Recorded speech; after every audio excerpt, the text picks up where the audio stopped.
Demon, come on. I gotcha. I hear ya. Aha! I'm alive, but I don't see anything. Okay, guys. Oh my god, I can breathe now. Oh yes. Guess what? Let's hold this for a second. And, oh, I got some minutes here.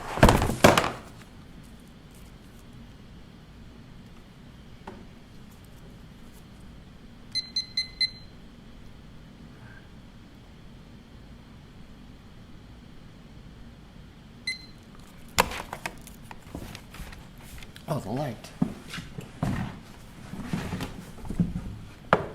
A frantic start, but I feel mellow yellow.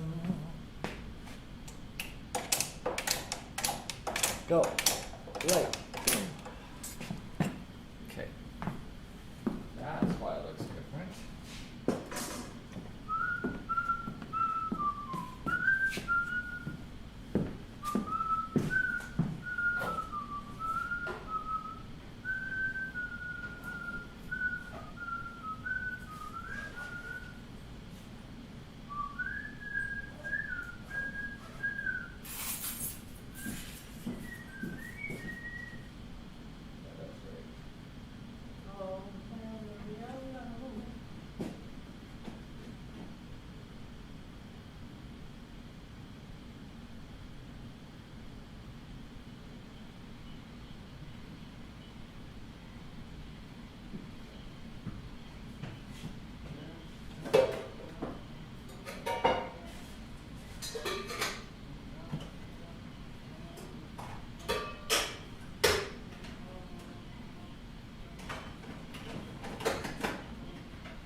Yes, I'm making some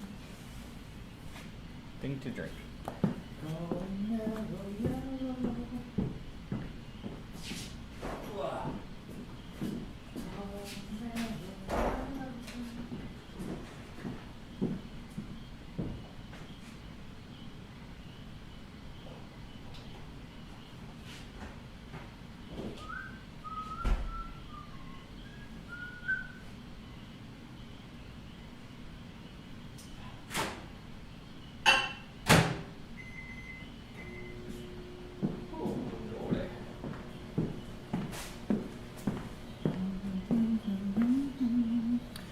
Do I have anything sharp? Oh my god. Funny. This is what I can do for now. This.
Whoa, okay, everybody.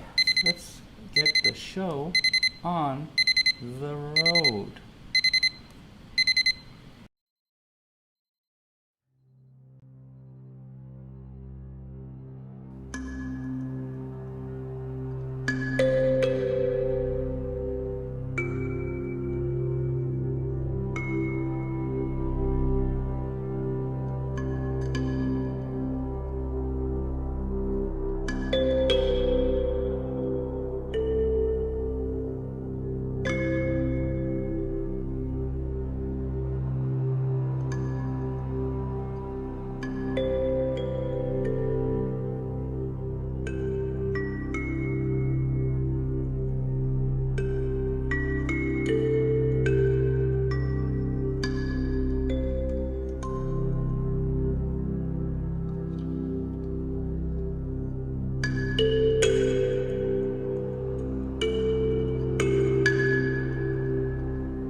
I'm just mad about saffron, and saffron is mad about me.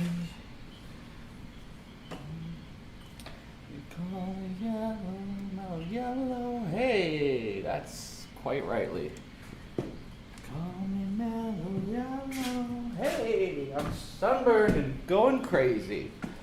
I'm having some tea. I'm tired. Guys, this is going to be an interesting one because I'm not prepared, but we must finish the right-hand side of our study. So, I have a little tea with a little saffron. That's why I'm singing Mellow Yellow.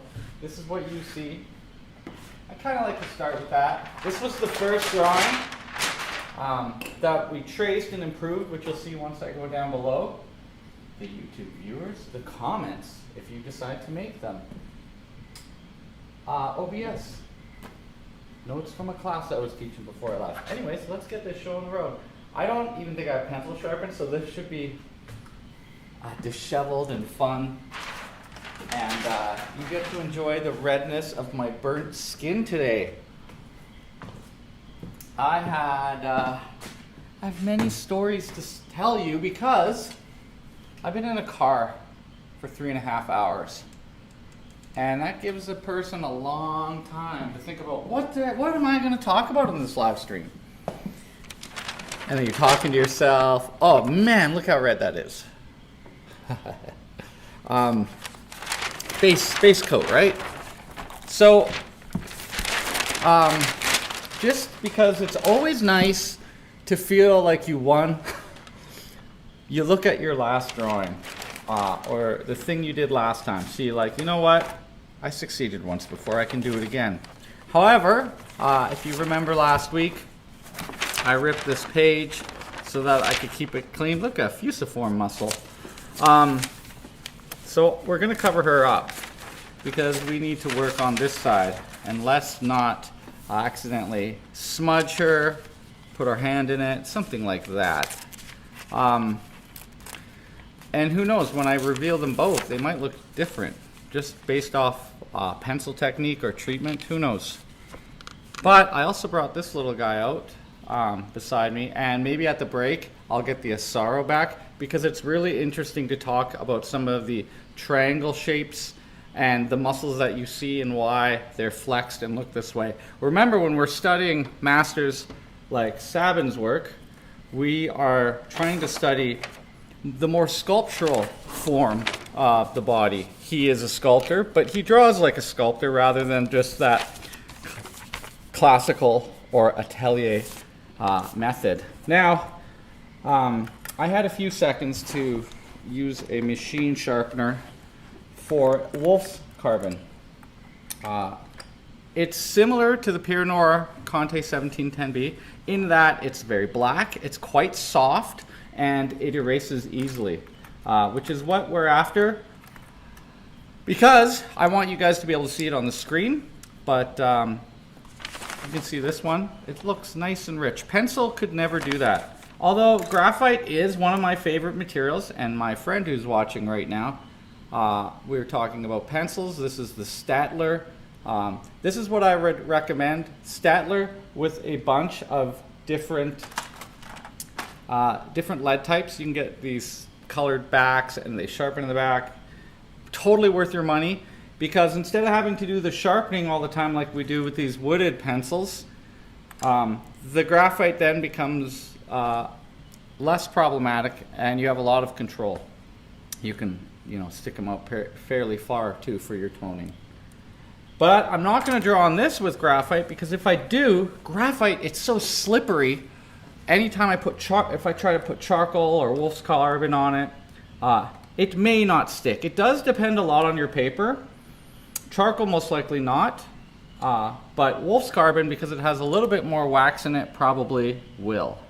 So I assume you're out there and you can hear me, and so we're gonna get this monkey show on the road. Oh, and I should take off this hat because it gets in the way sometimes. Oh. So I was out in the boonies, really, and driving back into Calgary from Rosshaven, the little summer town of Rosshaven. Edmontonian drivers are way different than Calgary drivers. And the drive was fine. I could put cruise control on getting back. But when I arrived, I had to go to work before setting up for this live stream. Oh my God.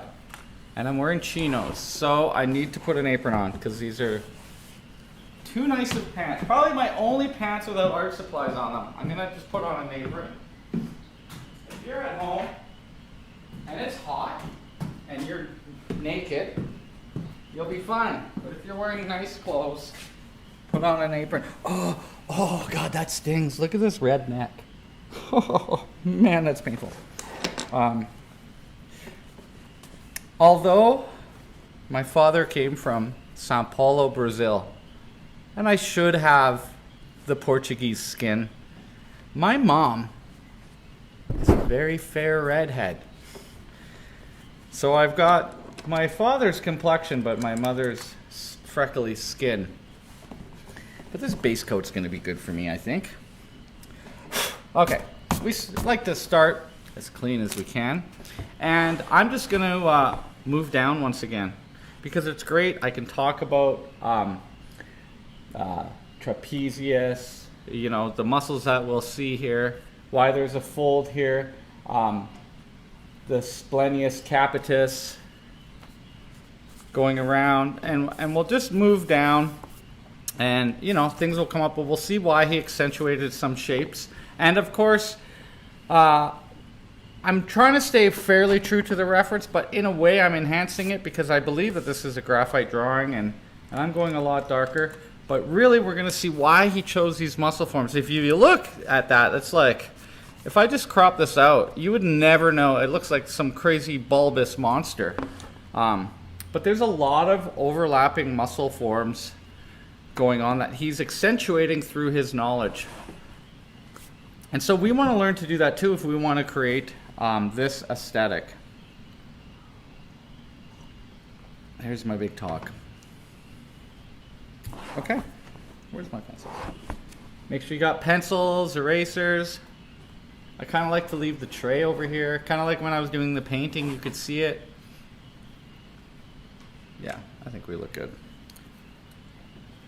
Well, let's start with the elbow. We'll move across in a diagonal this way as well for the hand drag. And if I remember, I'll put a bridge under this hand. It's a non-smudging device. Sometimes I use just my paper towel, but everything at the studio looks messy right now. Okay.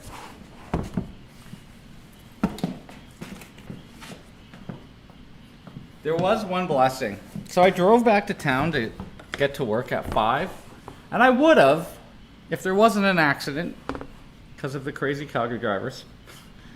It's just that I think I got so used to driving with no traffic, and now everyone is out, but they haven't driven in 7 months. And I think that's why it's a little nutty out there. Plus it was rush hour. And everywhere that I went by, so yeah, Deerfoot 17th was like insane. But everywhere I went dry that had a patio, there were people outside. So I'm totally out of the loop right now. Are we open again? What's going on? I'm missing the lake life already because it's like, oh, here's the other thing. I have this here, and I might refer to it, but I am looking straight ahead of me, which is straight up on your screen. And I have the picture, as you saw, up before me. I just put the two pictures together. But you only saw the one. So I can zoom in, which is helping me, of course, but you can't see that. And this is so small. So we're going to zoom this in as well, so we can get nice and close. Because with rendering, it's not about the whole, it's all the little pieces and bits. So because I'm zoomed in, I can't see the comments, but I still like them. Okay, so we'll start at the elbow, or the It's the end of the ulna. So we have our landmarks here. The process of the ulna. The bone itself goes straight, but there's a fatty part of the forearm. And then my angle is wrong by the looks of it. Now that I look at it more closely, it's got to be more tilted this way. So getting to edit a little bit. And that's where I'm starting, moving down. Hard things, hard line. Now, it's a rule you can break, of course, but I like to have little sayings that help.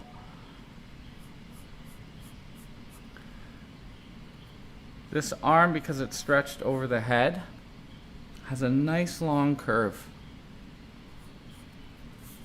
So I'm just keeping my hand from getting sweaty with this paper towel.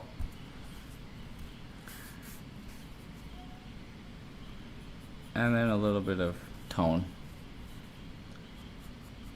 Oh yeah, because some of this is about tone. I think last time I drew the core first, but there's no core shadow along this part, but there is along the deltoid. So this is actually the darkest light, turning the form from the deltoid back over the triceps. So we can go follow the curve of this arm with our strokes. And then to make it darker and to bring the dark towards the light, we can draw a cross contour line, and that will give the illusion of more three-dimensional form. So I'm curving like this because the arm would be like this. I don't know if my pencil can be picked up, but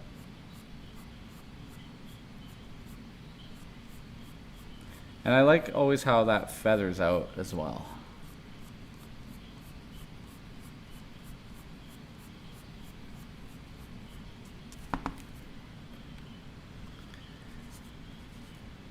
Yeah, part of me was like, you know what? I'm gonna stay at this lake and just go on the water, but you know, I can do it again another time. When there's work, you must work. Because when you're an artist, there's not always work. Right now I have the opportunity to paint tomorrow.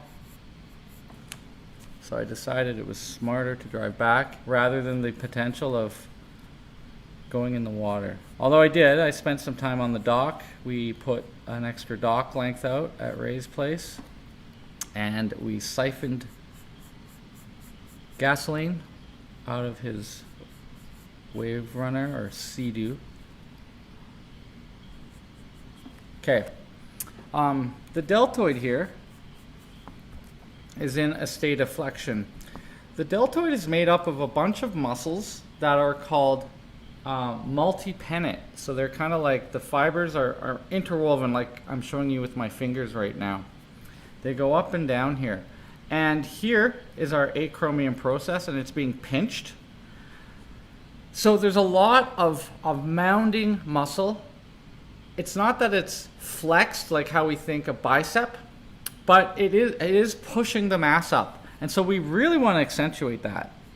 Make it look big and round. So I'll probably smudge a little with my finger, but we want to describe these forms. So right now you can see the fibers. I hope you can see that. Maybe I'll zoom in a little tighter. And then the deltoid sits on the shoulder in a triangle shape. And so we have to describe that whole shape. It sits over top of the shoulder. Here's the bicep underneath. So this arm doesn't have like little side muscle definitions or anything that we have to worry about.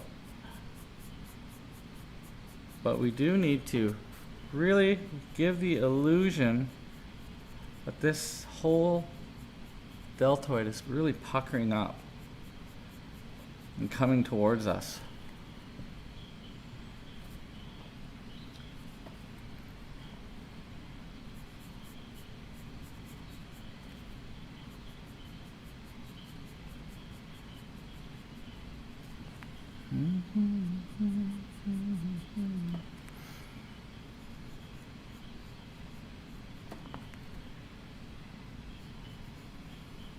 So this is a fold here, you know, skin folding. The trapezius is right here. The achromium process in this state would be right here. We could even show it a little bit, like a little curve. And then between here and here, there's actually ligament attaching things. So that part, it gets flattened out. Actually, let's get up here first too. Going a little early down without getting the top stuff done. So one thing too, when you're drawing the shapes fitting together, one of the Renaissance rules is overlap. And so I want the muscle mass of this forearm to sit over top of the bicep. Or I need to decide, is the bicep in front of the forearm? And because the bicep is going at a slight angle away from us, I want to give the illusion that it's a cylinder. Oh my God, you guys can't see all my hand description. It's going this way. So you have to be cognizant of the angles that you're seeing, because that one little thing, if you do wrong, it can wreck the whole drawing. People won't quite know why, but it will flatten out. They won't know why. They're like, something's odd about it. Maybe someone with little time looking at bodies, you know, anyone who isn't an observant person maybe would just be like, it's a person, right? But usually we're trying to impress the people that we consider our peers. And they'll know.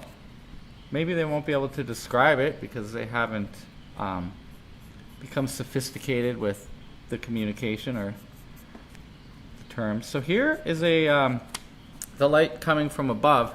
Here is a core shadow or a form shadow. This is a terminator. In case you're new to the channel, we're using some terms. In part because my brain is fried and I can talk about what I know like it's automatic. So following the form and the shadow, and then to darken and bring into the light a cross contour, which gives the illusion of roundness in the lights. So on the first and second day of drawing this, maybe I didn't like mentally analyze that, but that does seem to be the technique, is finger quotations.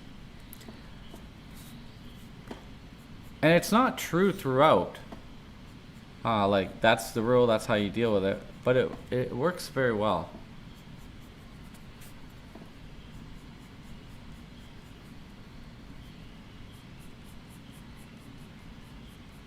And if you found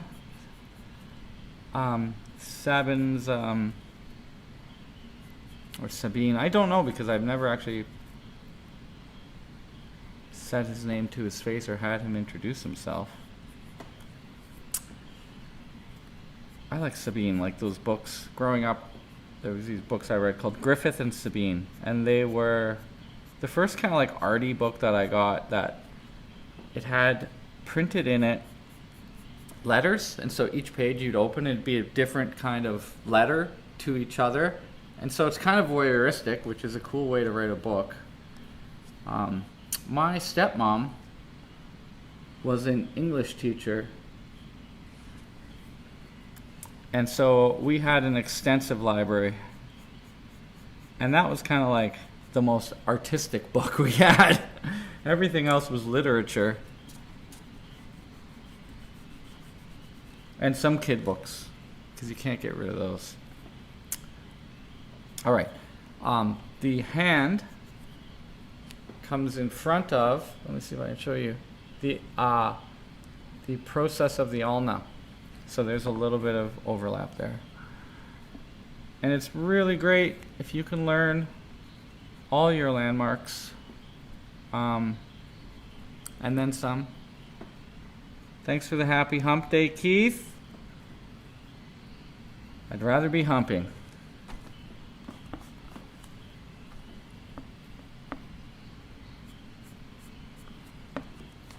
Okay.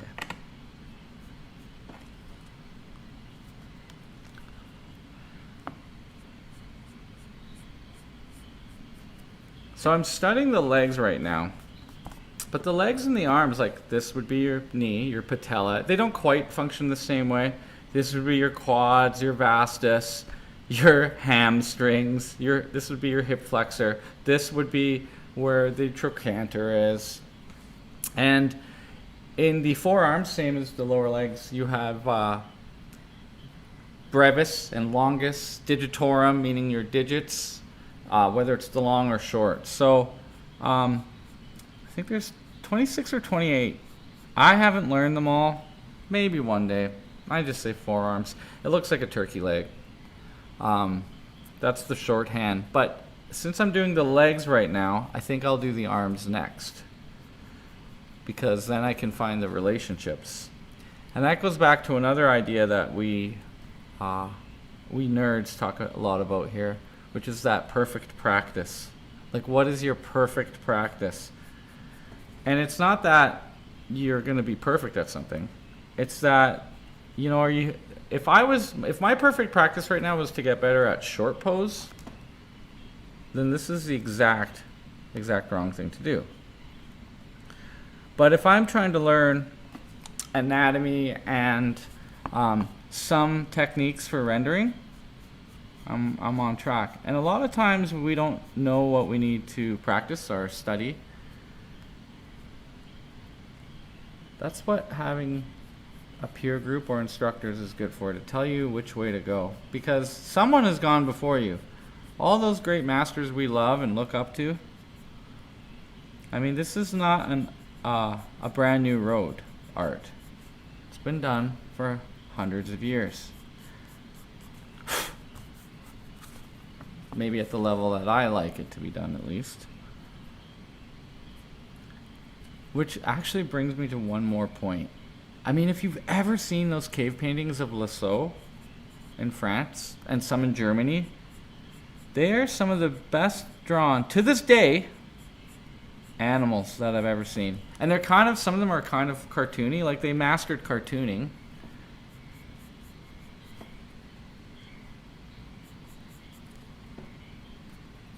Which to me just means simplified outline. Which I guess is why I'm not a big fan, even though I'm drawing it right now, of I like blind contour, but I'm not a big fan when people are drawing for them to rely on their contour, because it tends to exaggerate in the wrong places and hinder their learning of the nuances and subtleties. I guess I'm kind of going to do some more side here. Should talk about some of these forms shortly.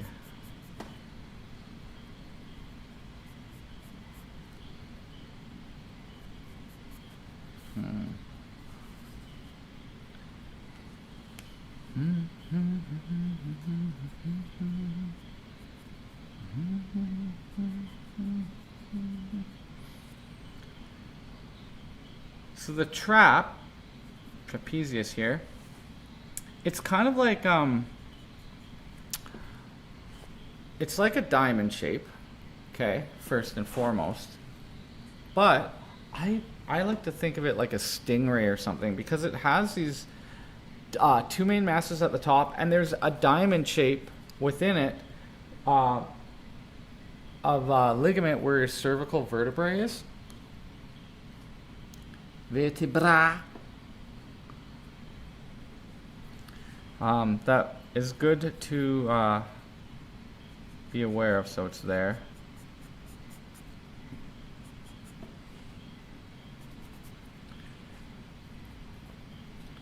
And it mounds up. Okay, I'm over accentuating maybe, but so it's the two parts split down the middle. There's these two shafts that come down the neck. These mounds. And they go up the back, and there's connective tissue in between them too. And then they go right up to that little knob if you feel the back of your head, which he's covering in this. I'll do the hands after because they're more of a complicated thing. It's going to get easier as we go, actually. But since I already have so much line work in here from the previous drawing, I can just follow it, kind of, and accentuate the muscles a little bit more. Sometimes when you put down a line too, it's like, are you on that side of the line by a millimeter, or is your eye meant to be on this side of the line by a millimeter?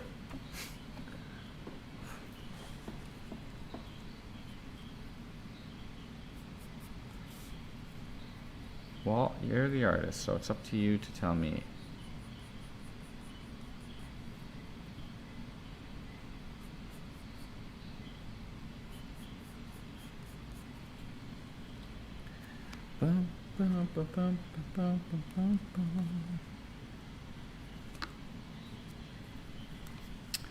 Can't quite see the sometimes when the arms are stretched like this, you can actually see the rhomboids stretched underneath, which go this way, the way of my fingers. Maybe just a little bit to follow the trap. Not a lot of artists are athletes, but if you like work out even just a little bit,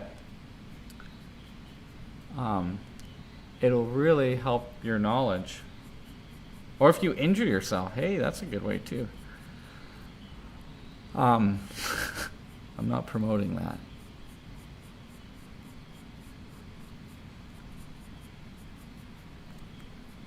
Okay. So we're kind of turning the arm a little bit with our crosshatch. And you should have some tone on the outside as well, because that's what turns the form. The light is not at the edge, but just over towards the middle more. I might have to come back to this. And maybe for you guys, you'll have sweet dreams tonight listening to my voice. It's a little gravelly.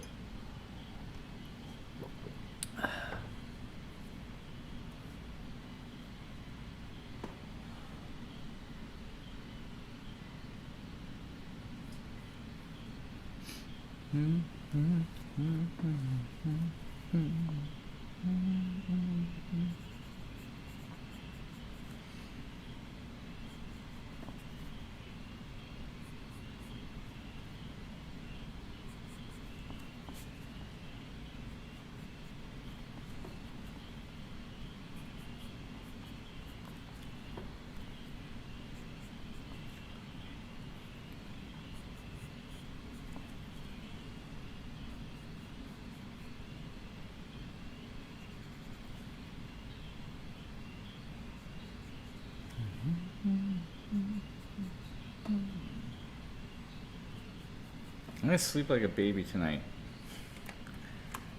I've gotten really good at driving for 3.5 hours. Waterton is that far away, and where I was up past Edmonton. And then yesterday and the day before, I also had to drive on it's like an hour and a half to Elk Island, work in the sun, and then come back. And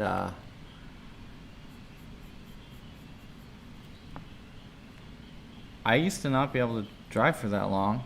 I mean, I went to Burning Man. I drove once back from Burning Man, which is near Reno, in solid 22 hours. I mean, obviously I stopped for gas and to pee, but I drove the whole way back. I wanted to get back so bad. I just gunned it for 22 hours. That's the longest I've ever driven. Constantly. But I don't even, like, I used to drive to Vancouver all the time. I don't like that length of drive. I'm like, you know what? 3 hours is good. So if I were to ever buy an out of town cabin or something, it would still have to be within that range. Because truly, if you work till 5 on a Friday during a long weekend, and then you drive for 3 hours and you get there, that means you spend all day Saturday kind of relaxing. But Sunday, you only get half a day because you still got to drive home. These are the equations you have to do.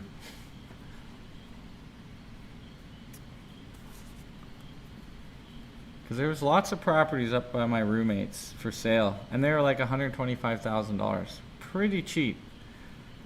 But then he said to me, you know, people from Ontario make fun of our lake. And I said, well, why? It's a pretty nice lake. And he said, actually, it's more of a slough. And I knew exactly what he meant. And I guess, I mean, I'm seeing it early season, but there was already bloom on the surface. And bloom is kind of like, at first I thought it's like tree droppings, you know? It looks like a bunch of yellow petals fell into the water. This is a Terminator. Terminator line I'm doing on this finger. Terminator line. It's a 90s rapper name.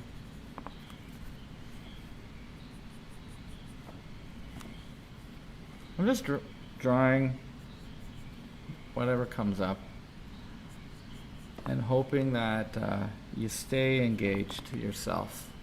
I'm not sure what you're drawing, guys, or painting, or vaping, whatever you're doing, except for vaping, which is unacceptable behavior.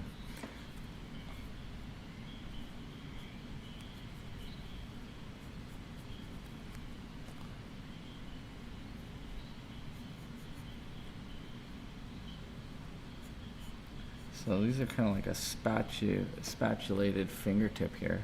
Emphasized, idealized. It's really good to make the top turns. Oh, I actually missed one. The top turns of the fingers with a straight line. Straight lines. And then the bottoms with curved lines. Straight, straight, straight, curve, curve, curve. Right? That's a type of contrast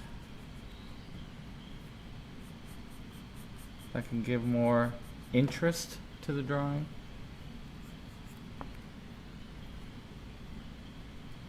I think Sabin comes by it honestly, meaning he's probably not even thinking about it. Knuckle, hard edge, knuckle, hard edge, elbow, knuckle, hard edge, fingertip, curved and soft. So, you know, there's only so many ways you can operate this device, right? Actually, I'm gonna switch because I'm already dull. When I'm doing this type of rendering, I go more flat more often. So I need more pencils because I'm using more of the tip than when I do the other type of drawing.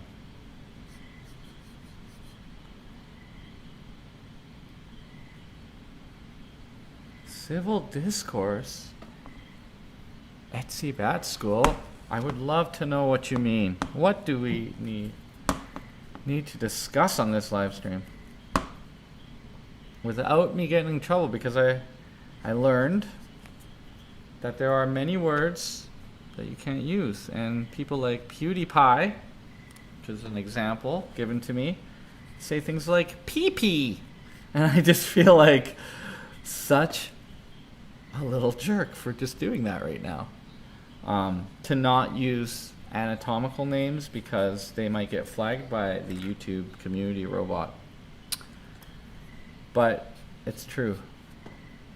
There's so many things you can't do or say on this platform, and it's not like they publish a list of these things. And maybe there is. Maybe there is. I noticed that a lot of the financial advice channels I watch, they say things like beer bug, so I picked it up.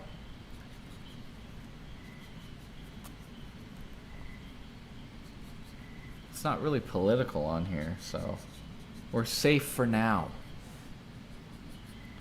Drawing the core. So something else interesting is the tendon that goes from the knuckle area is straight, it goes back, but he actually has drawn it with lots of little cross contour lines. This is time consuming right here. I think I would never do it this way. I'm pretty sure that's what he did. Works.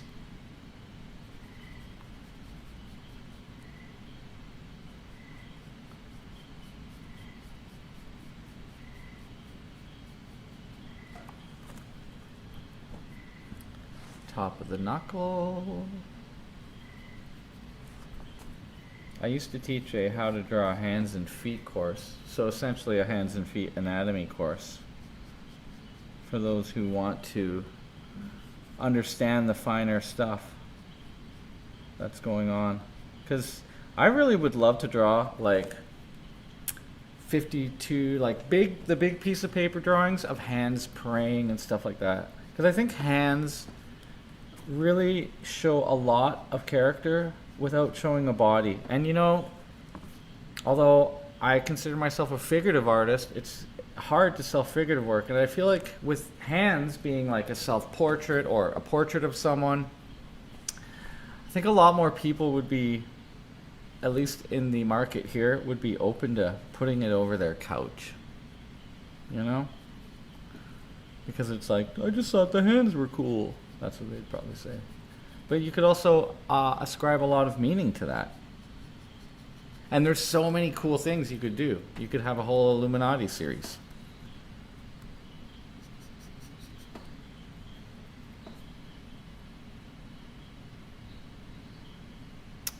You know what? This finger just disappears. I think it's probably wrapping around the head. I'll just do a small indication. It's also kind of pointing toward us. So all that's kind of in the dark anyway, so.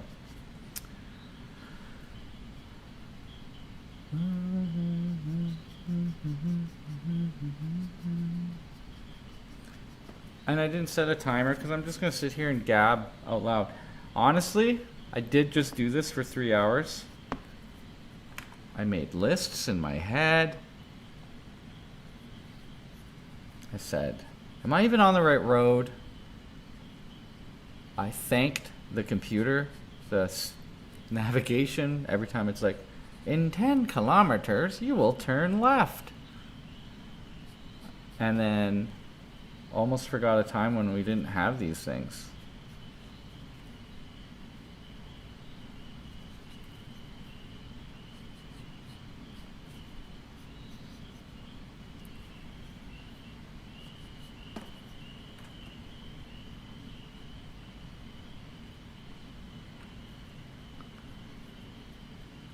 Oh, I like your mug. Thinking I could like fire in some things that seem really like I'm talking to you, personal. Like, oh, that's a good job there. Good, that looks good. And just nod, carry on.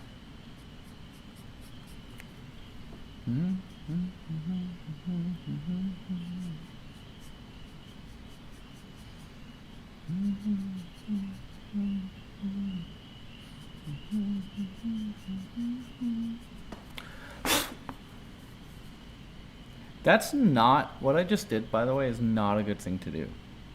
Blowing on your art. I've ruined a lot of charcoal drawings because I used to also drink Coca-Cola beside my art. But so this is a cast shadow here. So we want to use a straight, hard line to let the viewer know, hey, this is a shadow, not a bony thing. cast shadows really help things pop off. So that'll bring, this core shadow makes this finger rounded, but it's this cast shadow underneath it that makes it come forward. So I like to overemphasize those, especially in a, you know, distance drawing. And the only place these drawings are seen, unless people came to my studio, are on social media anyway. So I might as well go a little bit more extreme in some areas. Okay. Spatulated finger. I'm guessing too, some of this stuff that I'm seeing him do comes from his knowledge of white marble sculpture.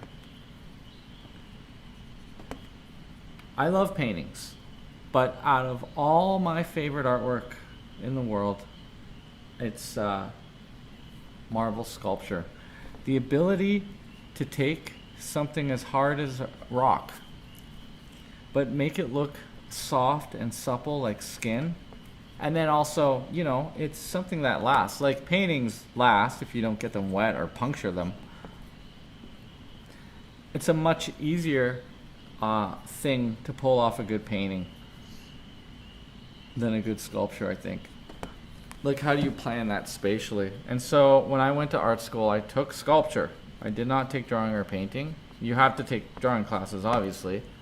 But I never learned how to sculpt white marble sculpture. I worked a lot in wood, concrete,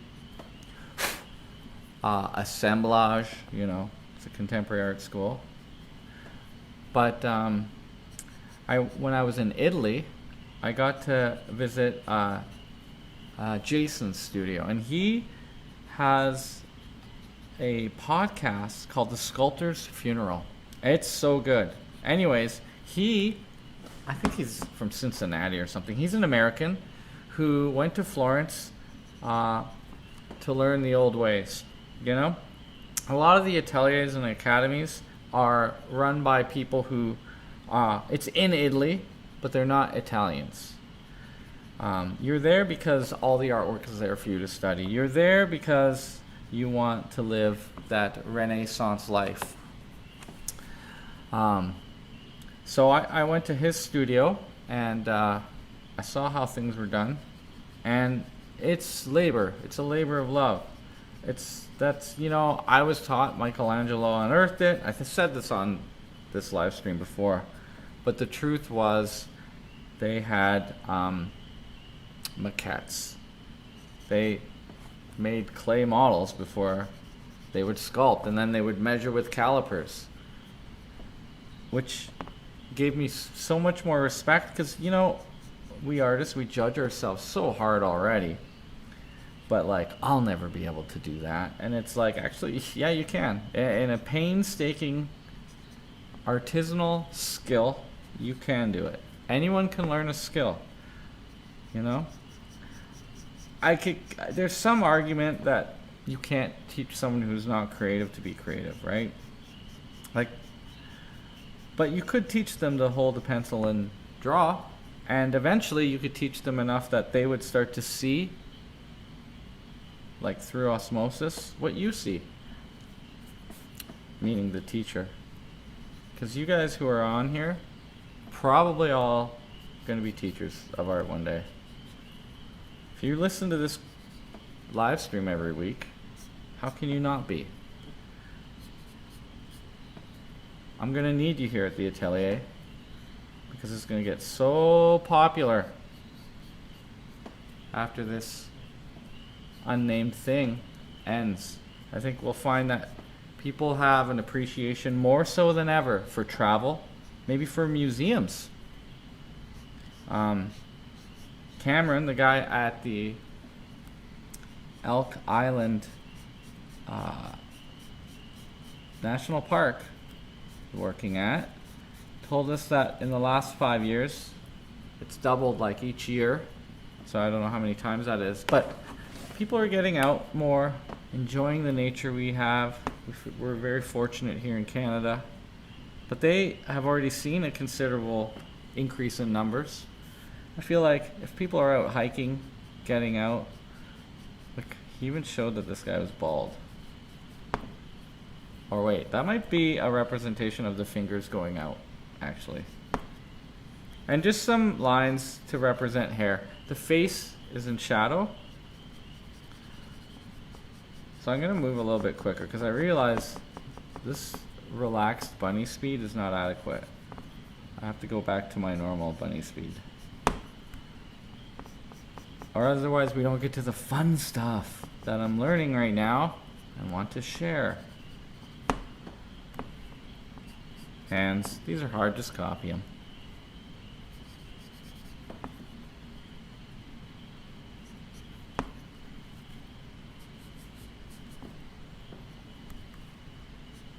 Ooh, mine don't look as good as his, but they do have straight line, curve line.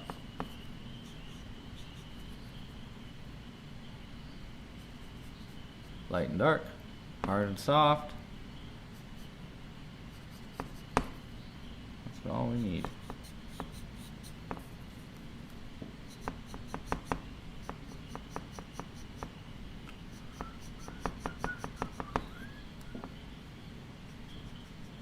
We need to go quicker, like liquor.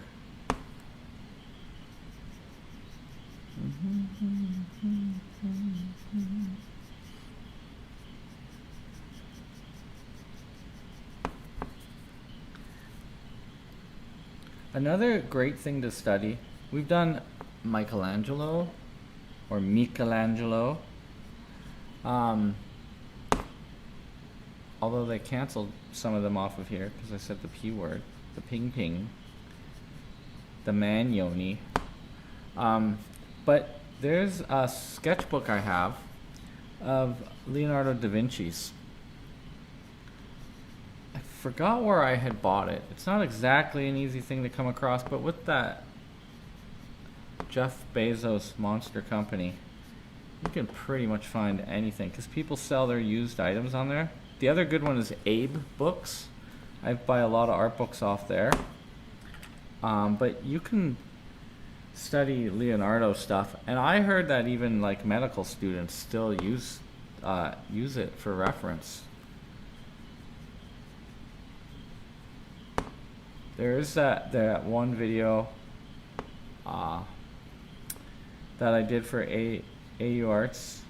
I almost said the other name. Of how to study anatomy better, like what books to read, and then I made a page on the Atelier Artista.com website. It's looking a bit like it needs to be top of the tendon, a little bit more erased. There's actually more books I would add to that, but it's a really good list, and I wrote a little kind of like a synopsis of what I think each book is good for. So wherever you are in your study, you know, you're not spending all your money on a reference that's not adequate. I actually got an amazing $149 book coming that no one else has, as far as I know, and that's from Labyrinth Books. So it will get talked about a lot, I'm sure. And then when I get a book, I sit with it and I flip through the pages and I drink it up for a few days, and I don't read anything. I don't read anything in the book at first. I wait until I guess my brain kind of tells me what the book is about from just flipping through. Like we're pattern-seeking creatures. And then I pick how I'm going to learn from it, and then I start copying drawings in it. Mostly, that's what I use books for. Some books I just look at and I'm like, yeah, I could do that. You know, like contemporary art and stuff, you just look to kind of fill your well, but it's not like you're learning from them. If you're painting, you should all own the Richard Schmid book. He just passed recently, and I did the color charts out of that one. So this represents the ear. I might draw a little more ear.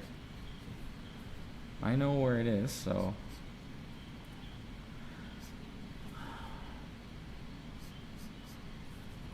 Might as well. And he has, wait, let me see if you can see this. Drawn this, all the background dark. And I don't want to do that. So I'm just going to keep my, the cast shadow here by the thumb, fairly dark. Thumb, did I say dumb? I'm losing it.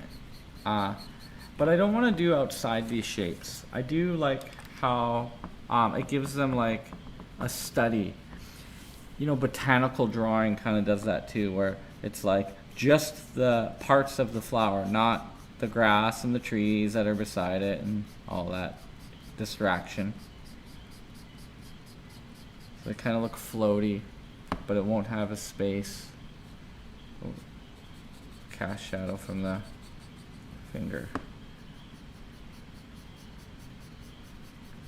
And that curve, mine's a little too straight, describes the neck. Doesn't matter that it's a finger. Looks like, but you want it to look like a collar. And the occlusion, or the oculus, underneath the finger needs to be the darkest part. Am I right about that one, or what? Am I right about it, or what? Okay. It's looking a little more developed so that we can just move down. Because really this one for me is a lot about the back, a little about the legs. We've got some hanging masses here.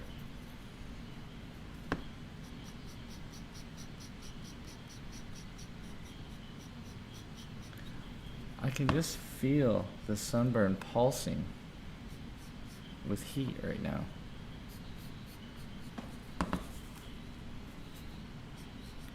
Saying, feed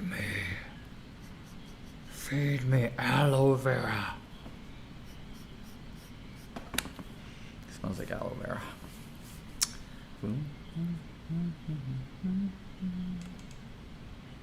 Okay. You know what? Guys, it's been almost an hour, so whoa! I want to take a small pee break. Oh. But instead, I can't operate my Macintosh. Okay. No.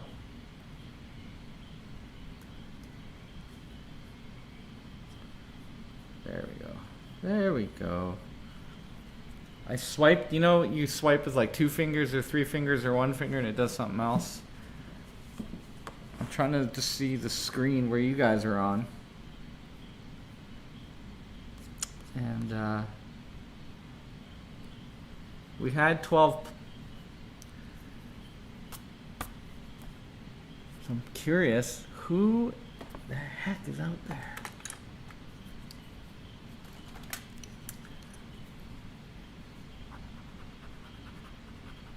I want to, you know, it's different every time, this live stream. But I thought, okay, here it is. This is what, okay, I'm driving, this is it, right? And I thought, when I grew up, I used to go, I stayed summers in Calgary with my aunt and uncle while my mom put herself through school and stuff like that. So I had like multiple sets of parents. And in Calgary, they used to have, out by the dump, the fourplex drive-in. Man, I love drive-in. And I guess they're coming back, right? Which is really cool. But there was this video, or this film, at the intermission that was like, let's all go to the lobby, get ourselves a drink. And that fourplex lobby, and you'd go in and there'd be like the popcorn. It was pretty trashy. No pun there on purpose, but totally happened.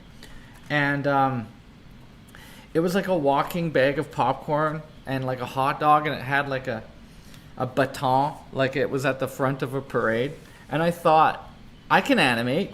I thought, and I know this is going to take a long time, but every time we take a break, I would make one and be like, let's all sharpen our pencils, keep it clean between, because you know, washing your hands, or if you're painting, wiping your palette knife. And then the little character that could be walking could be the Atelier A-shaped palette, and instead of batons, it could be a pencil and paintbrush. And then we'd have, instead of the stars and all that I'm using now, we'd have an original animation. That's a lot of work, but it just sounds so fun. I'm teaching an animation camp for 2 weeks at the end of the summer in August. And often when I'm teaching, I just make a cartoon during the instruction phase. And then when the students are working, animators really they put their head down. And I'm not that useful to them. These are teenagers too. And they just talk about their favorite animes and stuff like that. So I don't know anything about that stuff. So I'm kind of out of the loop anyways. It gives me a chance I made like a bouncing banana split. I think it's on my personal YouTube channel. I really just lost the shape there. Okay, so it goes to the forearm. I'm making these muscles a little too stepped. There we go. Don't lose. I didn't develop or trace this very well. In my original drawing, I did a better job of that. I think it comes down lower.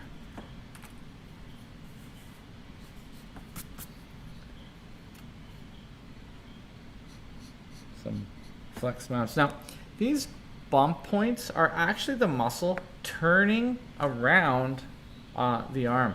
The origins are like twisted and going to the insertion points. That's why you get those like striations in your forearm. My red lobster forearm. Anyways, there's no muscle there I could have flexed, so that was pointless for me. The body is not just like straight cylinders. There's all these beautiful twists we need to capture. One way is to put one line in front of the other. And so you have this like building of forms. Think the Michelin Man, you know? Although he is flat discs stacked. But if you twisted the Michelin Man, just... One good way I show that in some of my classes is I have 3 tennis balls and I just stick them in a sock and then I twist them. And then you can kind of see how fabric or lines twist around forms. It's not the most perfect way, but it gets the point across a little bit. So light coming from here, which means this dark line is the core. We've got a bulge, this muscle before the fold. It's being pinched, so a little bit more of a triangle shape. And my elbow is like way high up. You can't see it, but it's like way pointing to the corner to get the angle here. You can also twist. I don't have a lot of room in here, but there is a lot of movement when drawing. Even though we don't have athlete bodies often, because we're sitting all day, we do have to learn to move our shoulder muscles a lot more.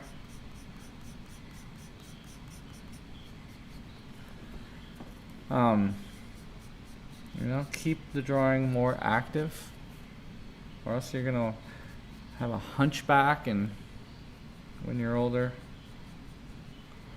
And a friend of mine is studying botanical drawing and is getting tendonitis because all their stuff they draw is like this small, kind of like how I'm doing right now. that technique is not great for the long term. So avoid it. Okay, I gotta start moving down.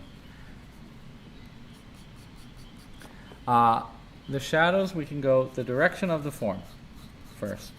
We're not trying to, in shadows, build so much form, but we can, and we can use the cross contour and going from the darks, so adding more dark back into the lights again. And I like this because it's efficient. It's not exactly, I don't think it's exactly what he's doing everywhere, but it helps get that roundness in. Today we're half copying the artwork and kind of, because we drew the other one, kind of inventing what we learned from it for our own purposes. Yeah, that's my excuse, and I'm sticking to it.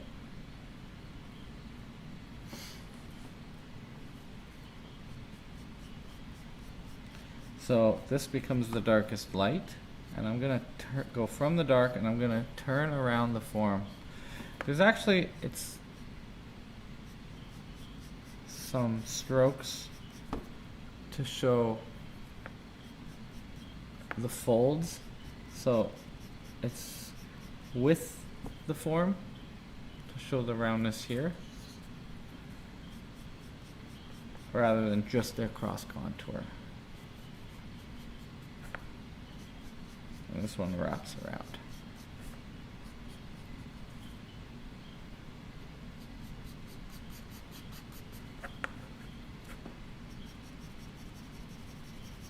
Once again, I'm dull. And I don't mean me, I mean my pencil. It's fine for like the feathery bits, I guess.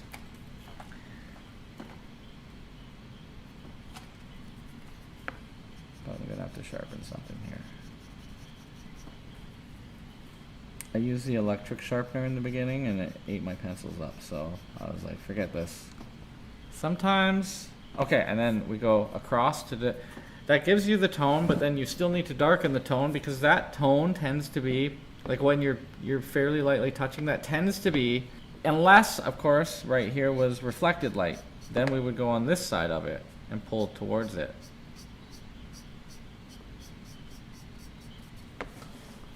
So, still, that name reflected light confuses a lot of new drawers. And also the darkest light confuses a lot of artists. Give it some value. I think his paper, at least in my copy, looks a little toned, so I'm having to draw where, in some places where he doesn't as well.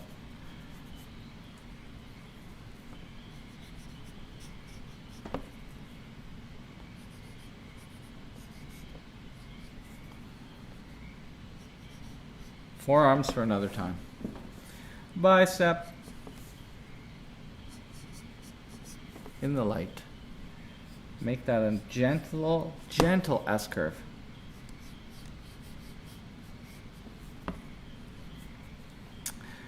Deltoid pinching in, and I think I've drawn mine too far over. Should align here. That alignment works. That might be that I put my trapezius in the wrong place. So the achromium process would be down here somewhere. I didn't quite indicate it. I think that's what that meant. And then the trap kind of bulges up, and it's got a bunch of folds in it, or a bunch of like nuanced ripples. It's not one long muscle, and we have a secondary neck muscle here. So as the trapezius goes up here and it attaches to the back of the skull, right beside it, but underneath a little bit of two muscles, the sternocleidomastoid from the ear, is the spanius capitis. Spine cap goes from your spine to your head, essentially. Spine cap. That's an easy way, I guess, to remember it. And so that we want to show a little bit. I mean, he's showing it. He knows it. I think another good one to study would be just neck muscles, or go a step further and do an écorché of just the head and neck. I had a teacher here, Cam Roberts, was teaching that.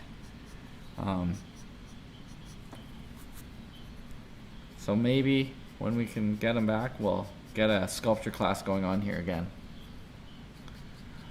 Sculpting, I had this teacher, Katie Owe, really helped me understand. I didn't really understand depth until, so I was doing this bust of a head, and you know, it looked right. Optically, it looked right. So if I looked at it frontally, it looked like the face. I can't remember who the model was actually. That was so long ago. But when I turned around to the side, that sort of looked like the side of the face. But from the profile to the front, it was all wrong. It was like I had taken a photocopy and a photocopy. It didn't have any depth. And Katie came and grabbed my skull, my beautifully 3 hours I sculpted, took her fingers like a horror movie, pressed them in deep to create the eye sockets, and squeezing the head brought that thing to life. And that's when I was like, I mean, she's a master, right? So I was like, whoa, what? You can do that? You can squeeze it up and just, it was like she pressed like 4 inches. And a painting, and having only had that skill when I first started sculpture, I could make the illusion of depth, but I didn't really understand how to make actual depth. And that really changed, and I sucked at it for a long time too, but that really changed my ability to sculpt, was to see, you know, how forceful you had to be. I guess I was being a little bit painterly and daintily. All right, we're making our way down. This should all be dark up here too. Oh, I got a proper point. That's fun. While I was away working at Elk Island, I had a wonderful photographer. I don't know if he's on the... Are you on the chat today, Jeff?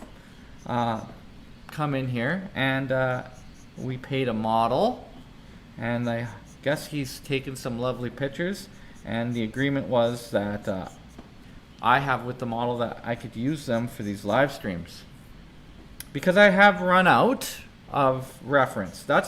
We kind of turned to master studies, and that was because I was asked by AU Arts to help their some of their courses and their anatomy club. That's what it was. It's just a club.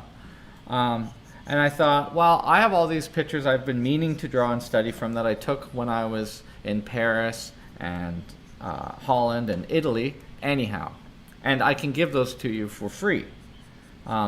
But as we get closer to reopening, this is the darkest light, by the way, we need to practice with the timer again and the timing, and I want to have some pictures for you that you can download and work from alongside me, because I know, I'm almost 100% sure not one person is drawing this drawing. Some people are listening, maybe. I have very good and loyal friends, and I thank you guys from the bottom of my heart for keeping this thing going. Because honestly, you're the reason I do this. I know that I'm supposed to practice, but I'm not that motivated. I'm motivated for you. I drove back 3.5 hours because I knew you would want to watch this or listen to it. I still don't know what this is, this show, this thing that we're doing here together. Some students in the past, I don't know what's happened, were sending me their homework, the stuff that they did on this. But I think, you know, with the seasonal change, it's hard to keep it up, especially if we don't have that interaction together. But we don't want to come back and be terrible, right? So I'm hoping that this summer I'll keep the live stream going Unless, of course, we can have a body in here. Then we'll do the real deal.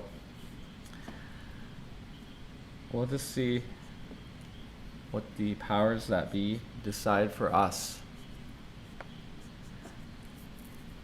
I would say the patriarchy, but there's queen on my money. So, there you go. The royals. Everything comes up. I thought in my car the same CD had played 30 times.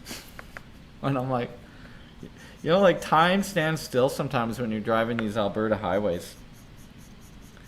And I felt like, I looked down and I'm like, I'm definitely going more than 120. But this road is moving real slow around me. And it feels like, you know, your car is floating. That's when I'm like, all right. Listen for sounds. Make sure the car is still working. Keep your eye on the prize. That's usually like halfway through the trip. When you're like, oh, God, we're still driving. Or when you should stop and pee.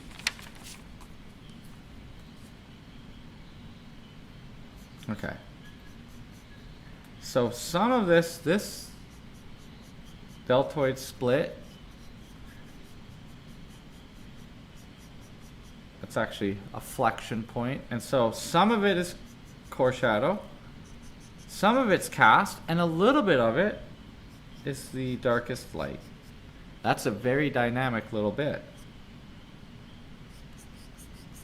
I'm not sure if I got this in the right place, but this is it pinching to the shoulder, where the shoulder muscle meets and goes up. It's like a triangle shape. There's like a void in there. You can feel it when you raise your elbow, or right there. That's what I'm trying to draw. And then the other one you see, you get a fold, a skin fold. Sorry that's not in focus, but do it on yourself. We're so zoomed in, I can't. And you know what?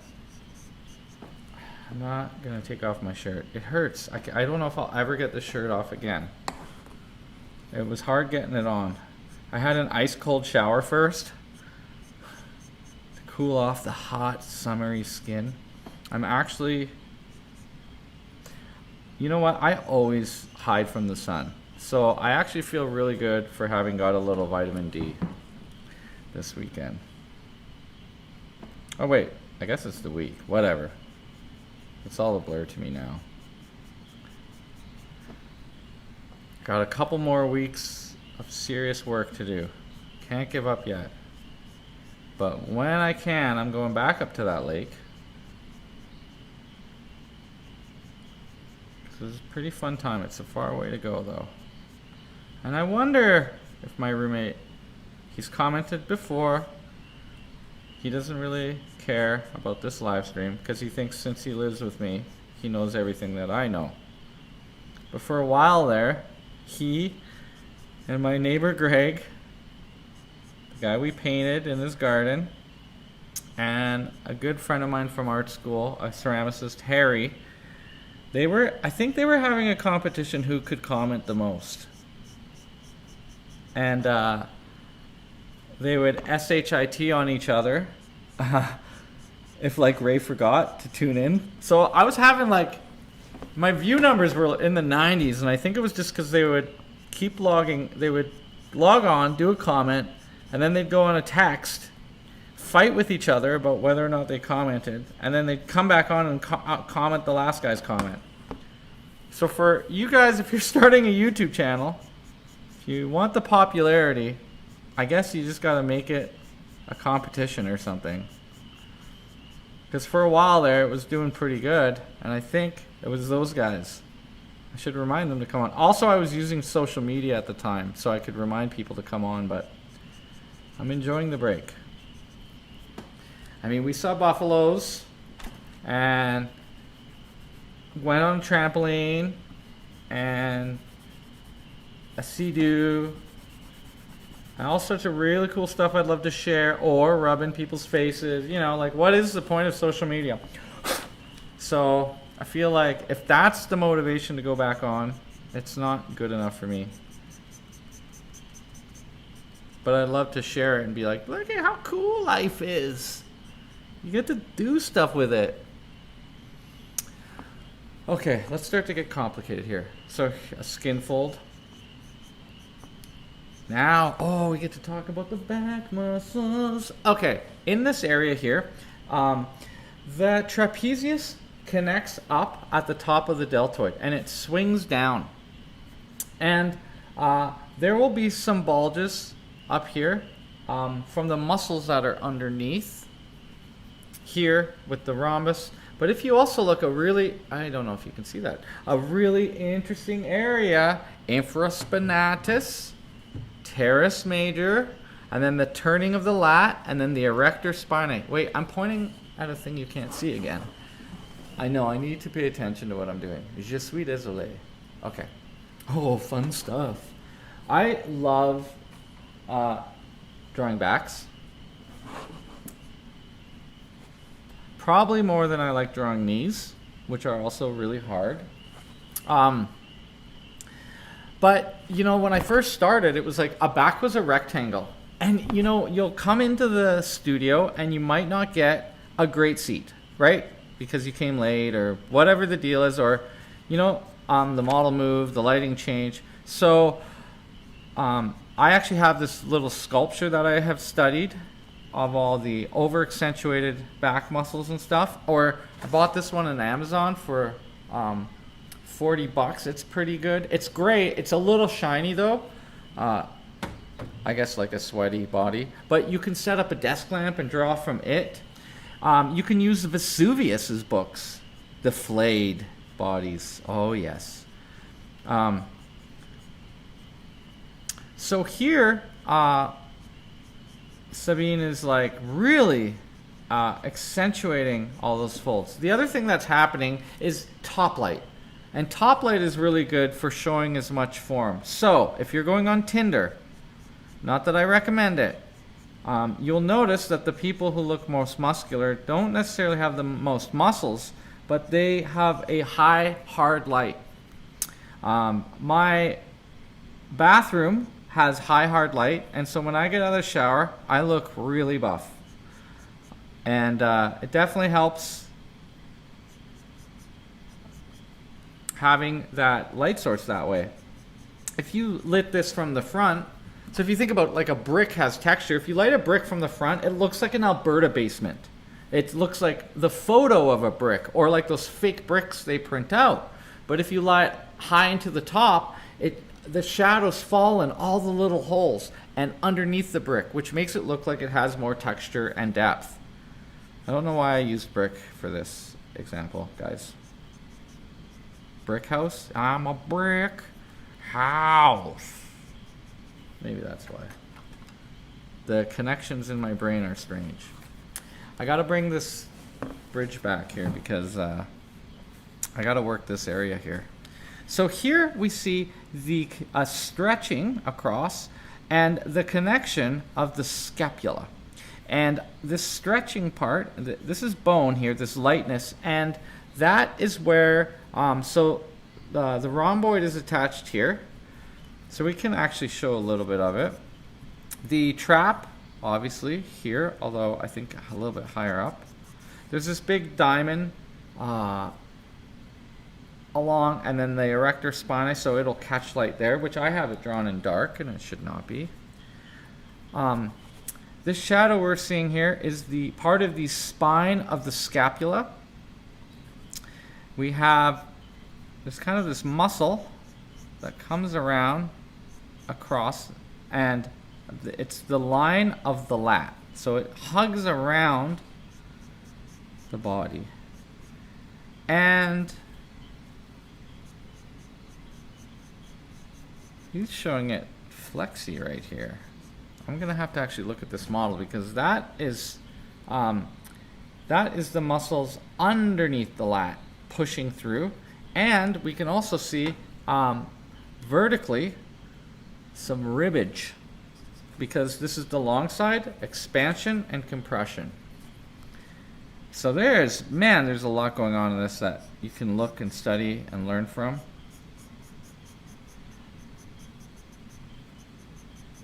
very exciting.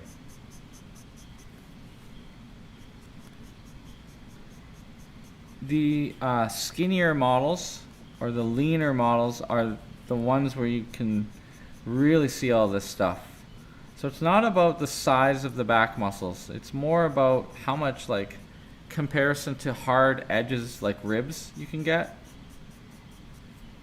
So you want lean when studying the back. It does make it a lot easier. We had this wonderful model named Karen. She's been at the art school for a very long time. So when I was a student, I studied Karen, and when I was a teacher, I hired Karen to teach the students. And I don't know how old she is, what she does. Maybe she's a yoga person, but she's so lean, and you can see all these bumps and ripples. So she makes for a great model. We'll see if I tried not to use I was still working for AU Arts. I don't know where I stand right now with obviously the situation, but I tried not to hire the models that I used there and have what I perceived as a conflict of interest when I opened this place. Although we're not actually in competition really. But I also was teaching this at that time, similar, I guess, things. Not anymore, so we never used any of the models like Karen down here. Except Ange. Actually, Ange I had at the university, come to think of it. But she's friends with Luella. So that's how we got Ange's contact.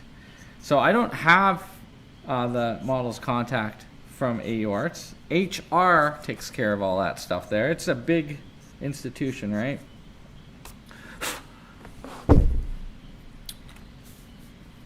Gotta sharpen again.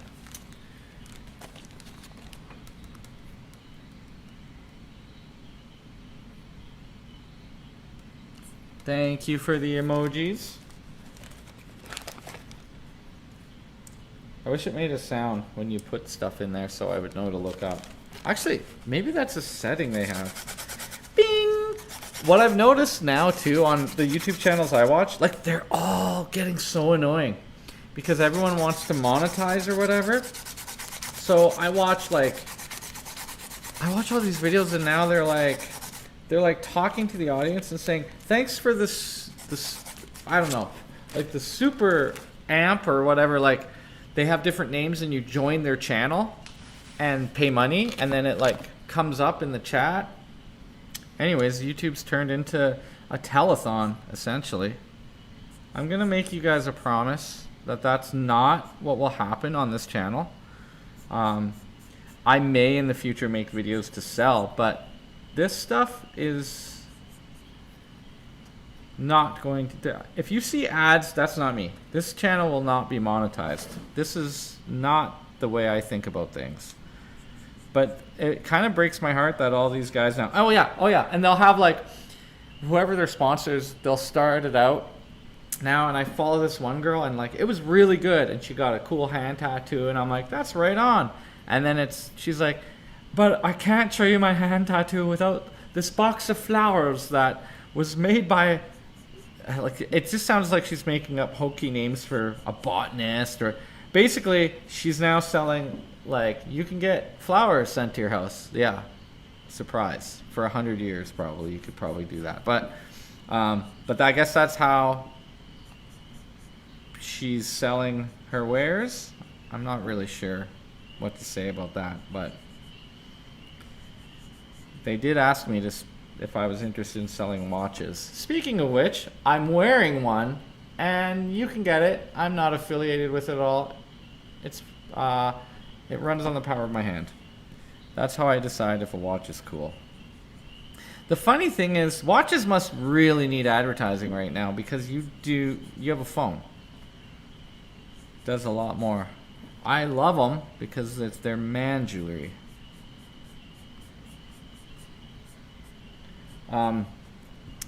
sorry, I'm off track here, but at the back of the latissimus dorsi is the this diamond shape, which goes all the way down to the sacrum. It's like this shape.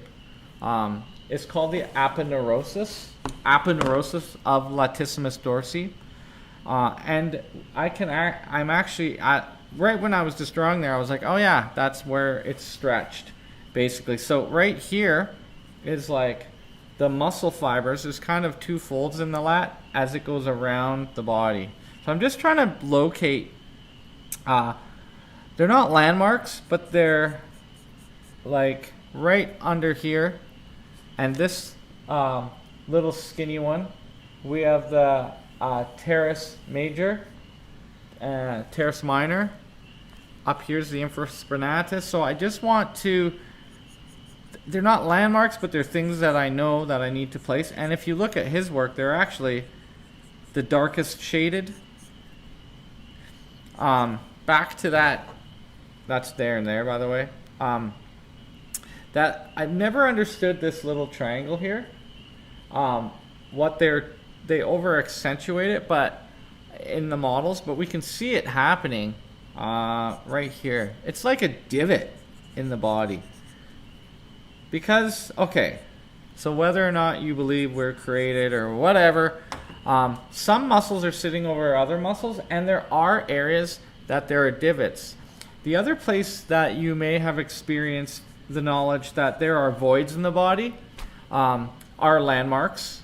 You know, there's sometimes where connective tissue is, but if you really want to know where they all are, learn, oh, sorry, this is another bunny tangent. Acupuncture, because you know they stick those needles in you, in those voids, and they don't draw blood, right? So they would stick them in there. They don't want to hit your nerve endings and stuff because you wouldn't want to come back. So this is a cast shadow. It's quite the void. One thing that might be useful, if you are actually studying this, I can go get it at a break, is having a reference. One of your many collectible anatomy books.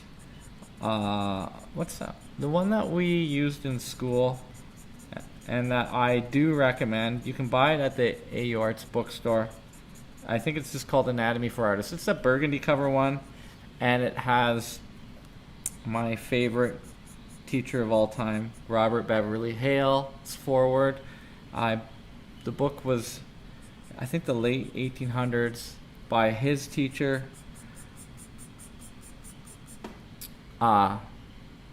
Richer, who gave us hand measurements.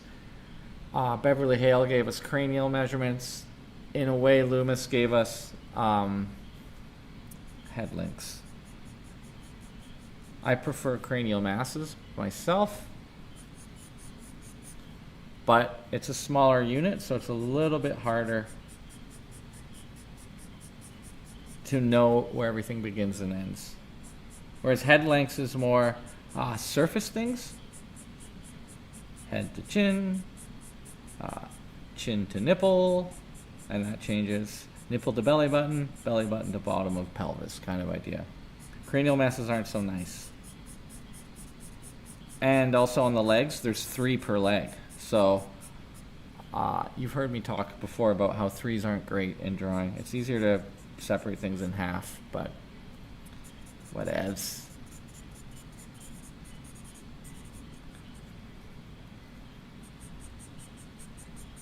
Actually, it might be a good idea to get that and to find the page and have it recorded, because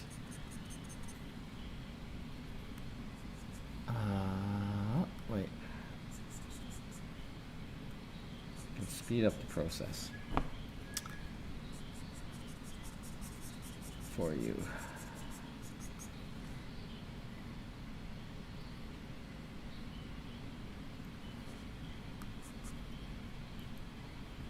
So this line coming down is the trapezius. It kind of goes bulgy here in the middle. It's bulgy here. It's thin here because of ligaments. Let's just give a little more shadow on the neck. Bulgy here again. So maybe we'll follow the muscle form. The way, the direction of the fibers. There's a bulge there. He's actually drawn it like this, which is really cool.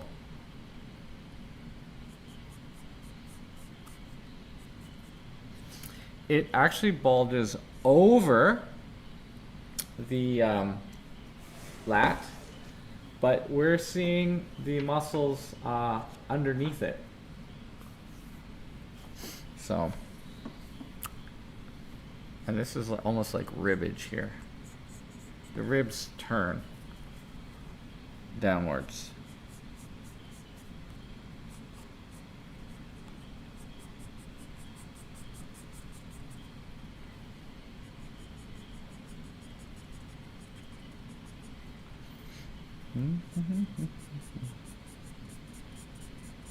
So we're drawing contour lines across the contour to give this more form, with that illusion of form.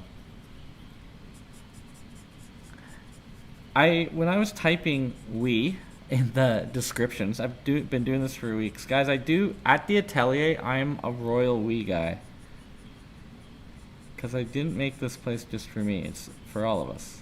We. That's why I say things like that, because we're all getting something out of this, I hope. We're doing it together. 7:30. Okay, halfway. I'm not quite halfway, but you know, the hands were kind of complicated, and legs tend to tend to be a little bit easier anyways. So I just got to move faster again. Always having to move faster, it seems.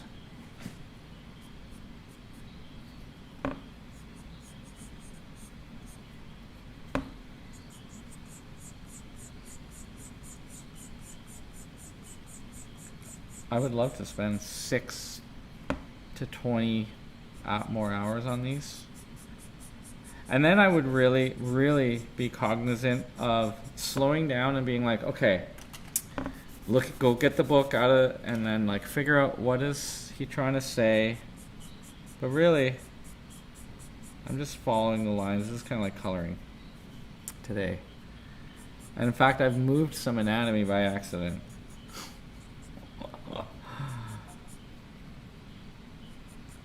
I blew up, so this picture I have is not very high resolution, but I blew it up on the screen and it actually made everything blurry because the resolution is not there. So draw smaller, or don't blow it up as big as I did and make that mistake that you can't do anything about now.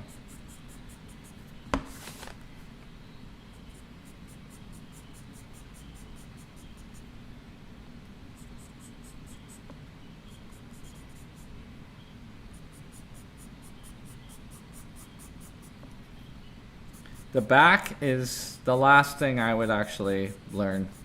Actually, forearms is probably the last thing I would try to learn. But the back will take a long time. So you definitely don't want to start with it. The easiest thing is definitely the front of the body. We look at ourselves in the mirror, some of us, constantly, so that, you know, you're aware of it. The back has problems that you have to study it for a long time. Many body types, I think, to really get a grasp on it to the point of being able to invent. Or even like some of this stuff I'm looking and I'm trying to study what he saw, and I actually am not sure of some of it. Like if it's like for sure these horizontal bands, that's aponeurosis. But is it from ribs?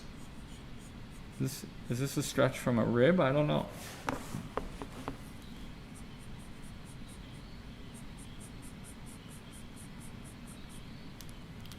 That would be the very end of it. Right across here, obviously the spine, there's those big long spikes. Oh my god, I have a skeleton in here I could pull.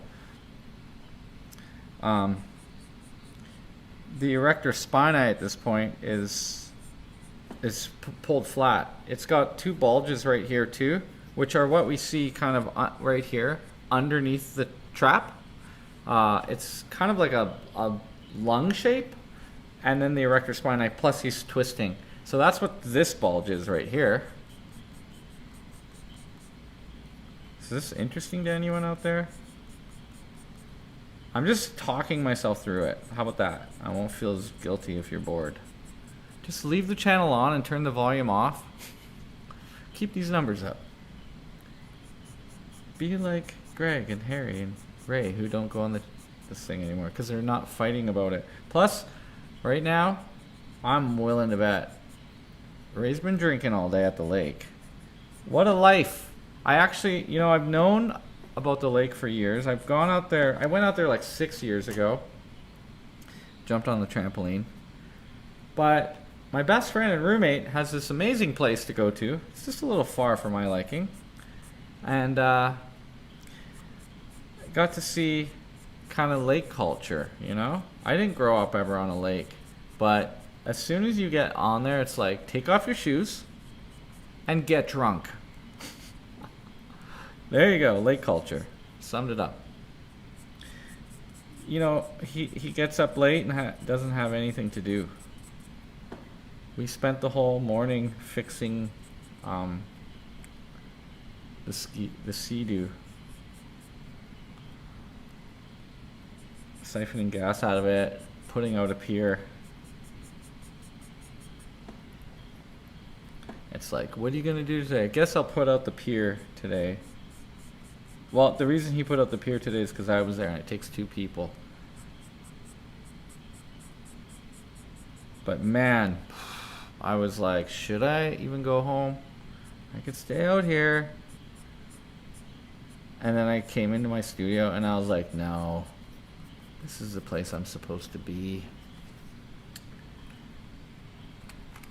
And my plants need watering.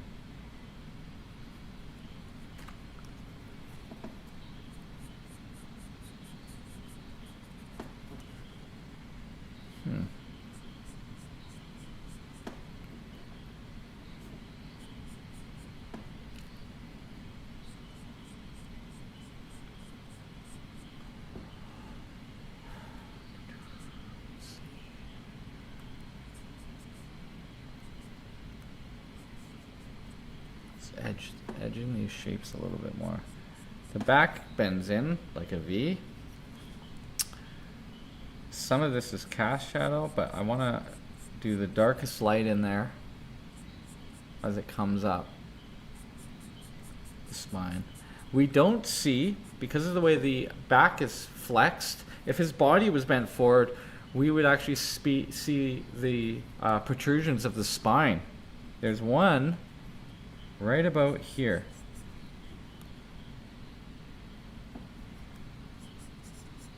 And the rest is the side of the muscle or a shadow coming in. But because he's not bent forward, we don't see those. And in a lot of back poses you do. Because the body likes to, models like to crumple. The chest sometimes looks really interesting on the back. But it does flatten everything out as well. Or like if you're rounded this way. Depends what their style is, you know? I've never actually like named the styles, but I choose purposefully certain models for certain things, and then that's why sometimes you get certain poses, and it might seem like you get certain poses all the time with a certain model, but that's their best work. Or we have models like Ryan who can stand for 5 hours, then he stands. I can't ask every model to stand because it's hard for that long.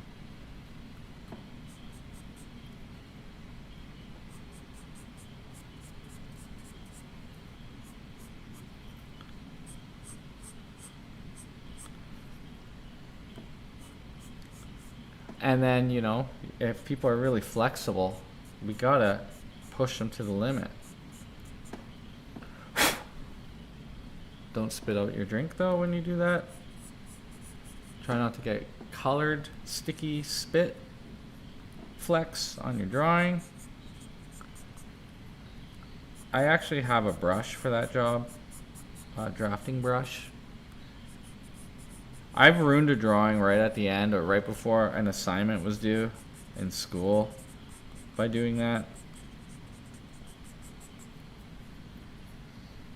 In fact, I've had students explain that that's why their homework is wrecked.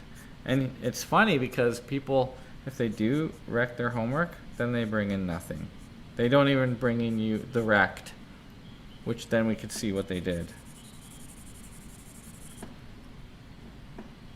Very sad.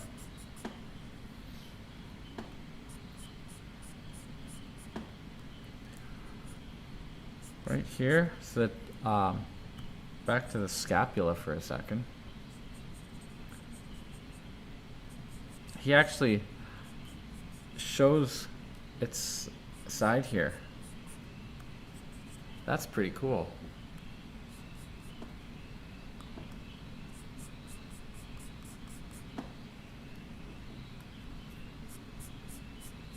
Oh, should be using that bunny. Bad. Look at that. Okay. Wrecked my own drawing. Now I can't bring my homework in. That's why I always try to keep it clean too, because if you get it off of there right away, you don't grind it in some more and add more on top and get to the point where you can't clean it up.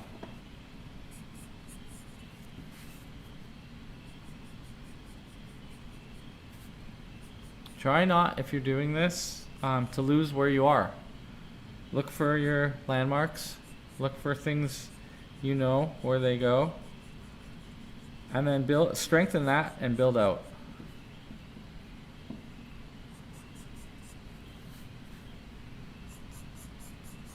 Or go with what's dark, you know?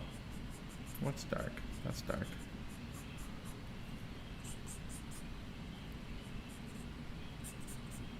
You can see here he draws the shadow shape. 1, 2, 3 folds. That helped me find it. Maybe also this is just a hard part. Under the rib cage.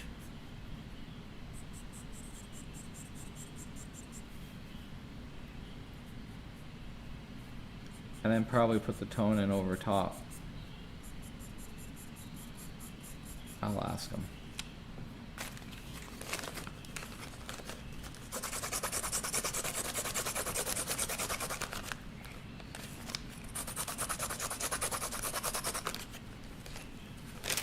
I'm almost out of pencil on this one.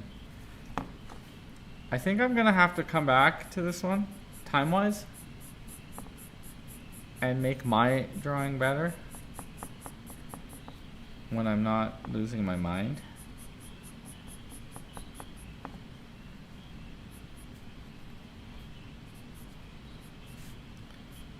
There are things that should be obvious to me, so we got a fold here. I feel like did I do too many? 1, 2, 3, 4. Oh, I'm okay. That looked like too many to me.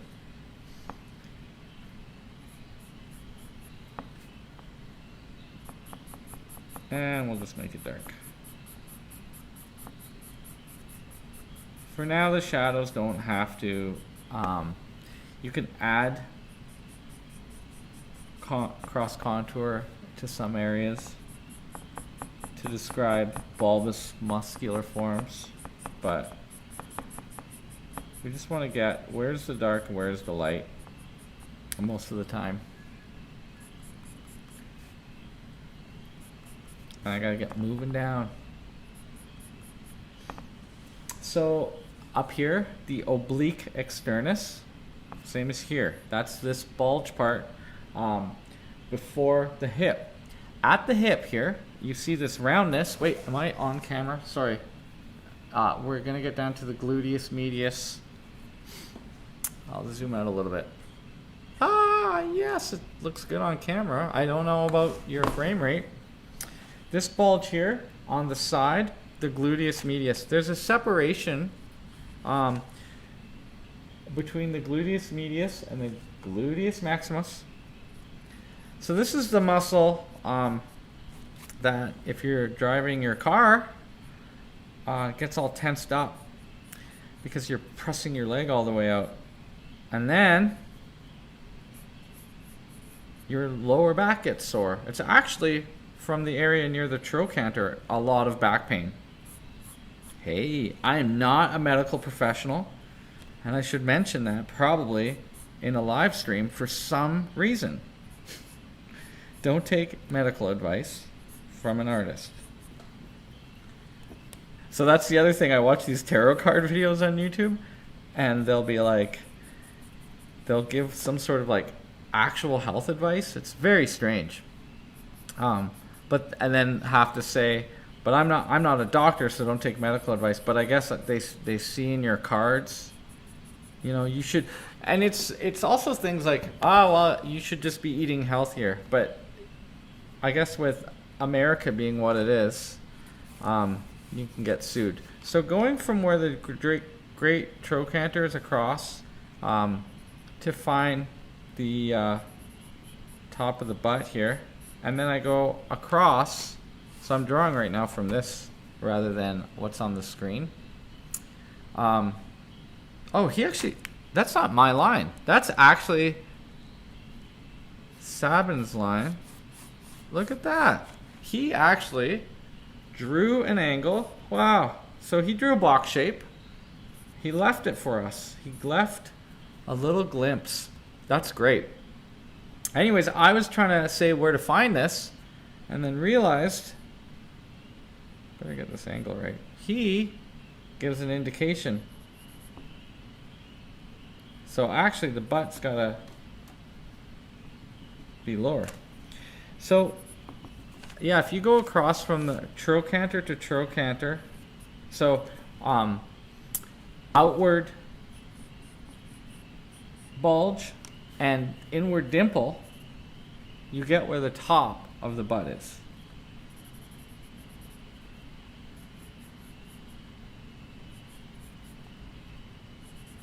But don't take my word for it. It's a little reading rainbow for you guys who are of my age. You might know what I'm talking about. Little LeVar.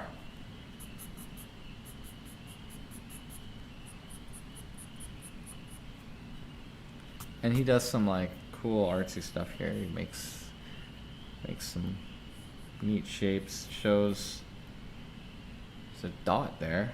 Like maybe this guy had a beauty mark, but there is not a dot. Maybe it's just on the paper.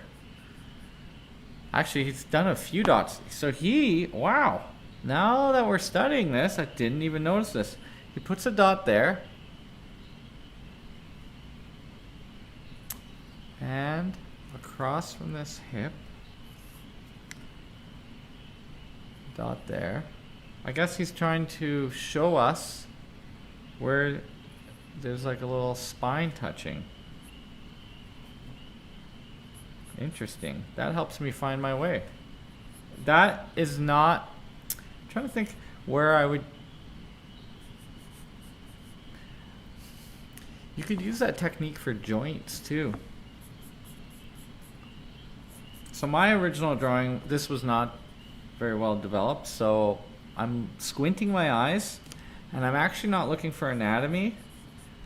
I'm looking for structural light and dark shapes. Like this isn't in there at all. Up the spine. Because I just, in the last session, just didn't draw it at all.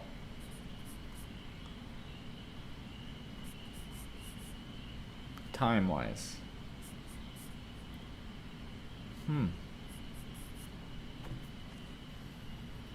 Best I darken this right away though, so that I know what I'm talking about.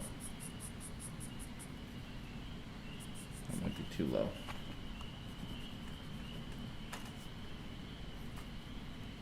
Yeah, should be higher.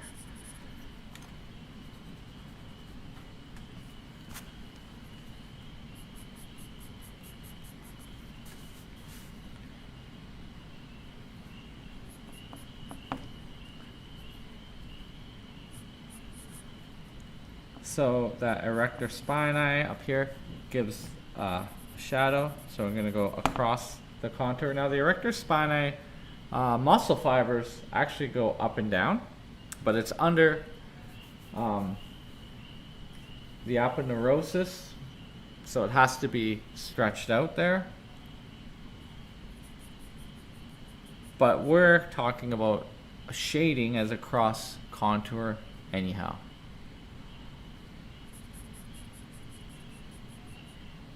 There we go.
Way too dull. Don't move down. Got myself in a little problem. This is not what I want to be drawing right now. I want it to go down, but it can't go down with all this needing to be done. This is more of a drawing issue than a anatomy at this point. Gotta just darken it.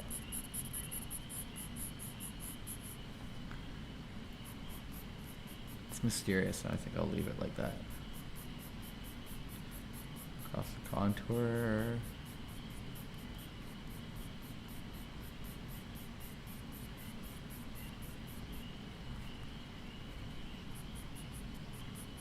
I mean, I could be making stuff up that's not even here. I don't even know at this point. This looks too big.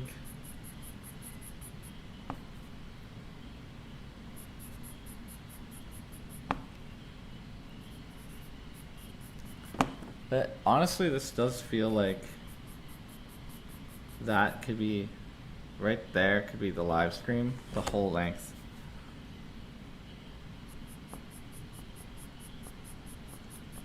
Maybe an anatomy tracing over top would be useful, and then I could correct where, like, this is not, this should be over a little more, like that. Anyways, you get the gist of what I'm saying, I think. If I wanted to learn it more, rather than, I only want to learn how does he decide how and where to put his lines. And that's one of the most common questions from students when they're learning to draw. Like, obviously you need to know the anatomy eventually, but a lot of students want to know, well, how do you know? Right? Because they want to learn how to make the decisions. This is dull too, but we're just going to keep going. It's going to be one of those times where I'm like, I'll sharpen it and be like, oh my god, why didn't I do this 10 minutes ago? Or back up off of it. Although backing up off of it at this point, because I'm rendering, Yeah, it's not going to make a difference. Okay, this is so dull. Let's make it dark. Because we want to talk about the leg muscles. I mean, that's really what I'm getting at here.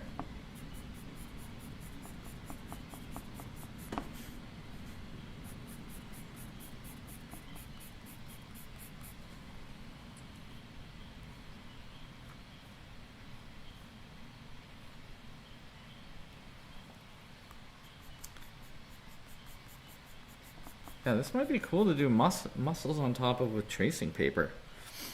And then I can go underneath and fix, oh, got another idea. So then I can go under and like fix and move stuff over, because you can measure the muscles. Like this even looks too far over for me. But then all the white area, I could write the names and make pointers.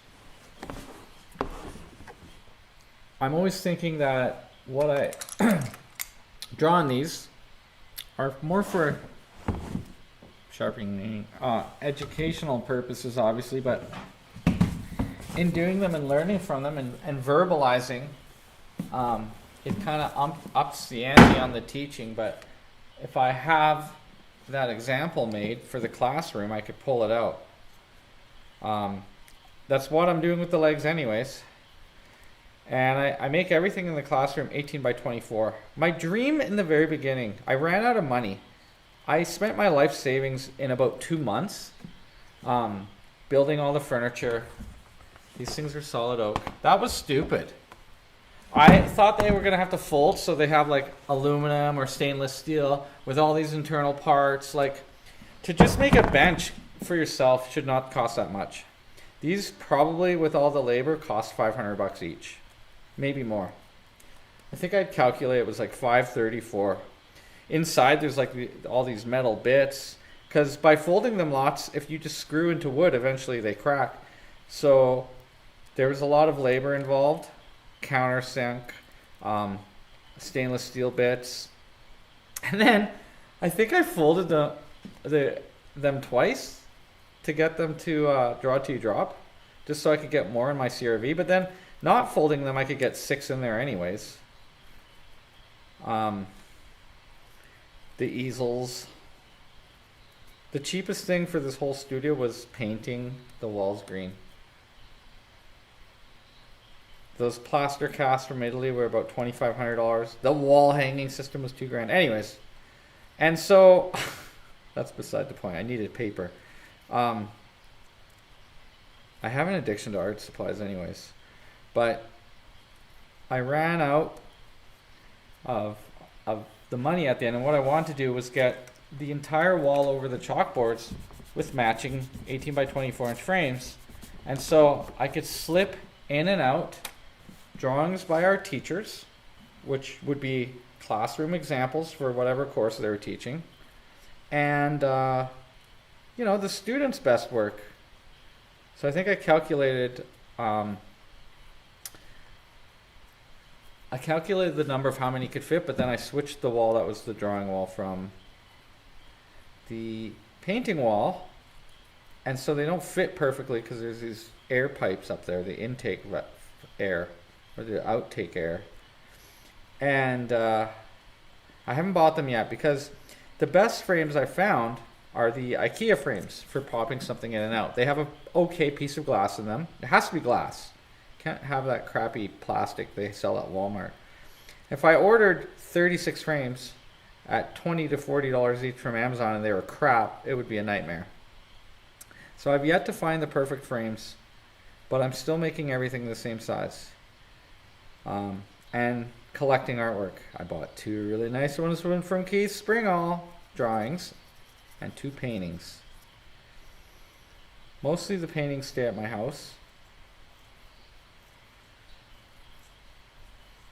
but I still got big plans for this place.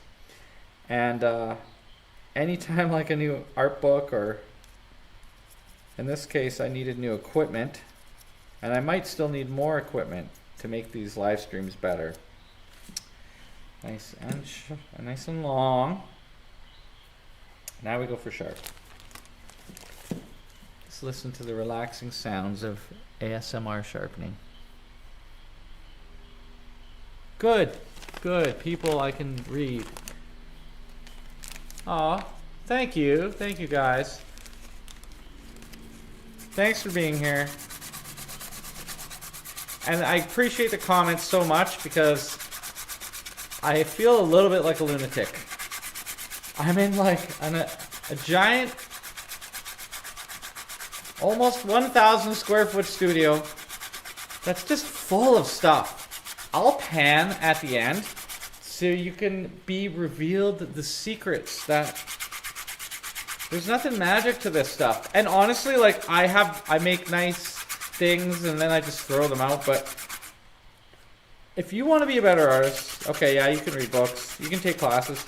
The only thing I know for sure is practice. Practice? Practice. God, that sucks, doesn't it, guys?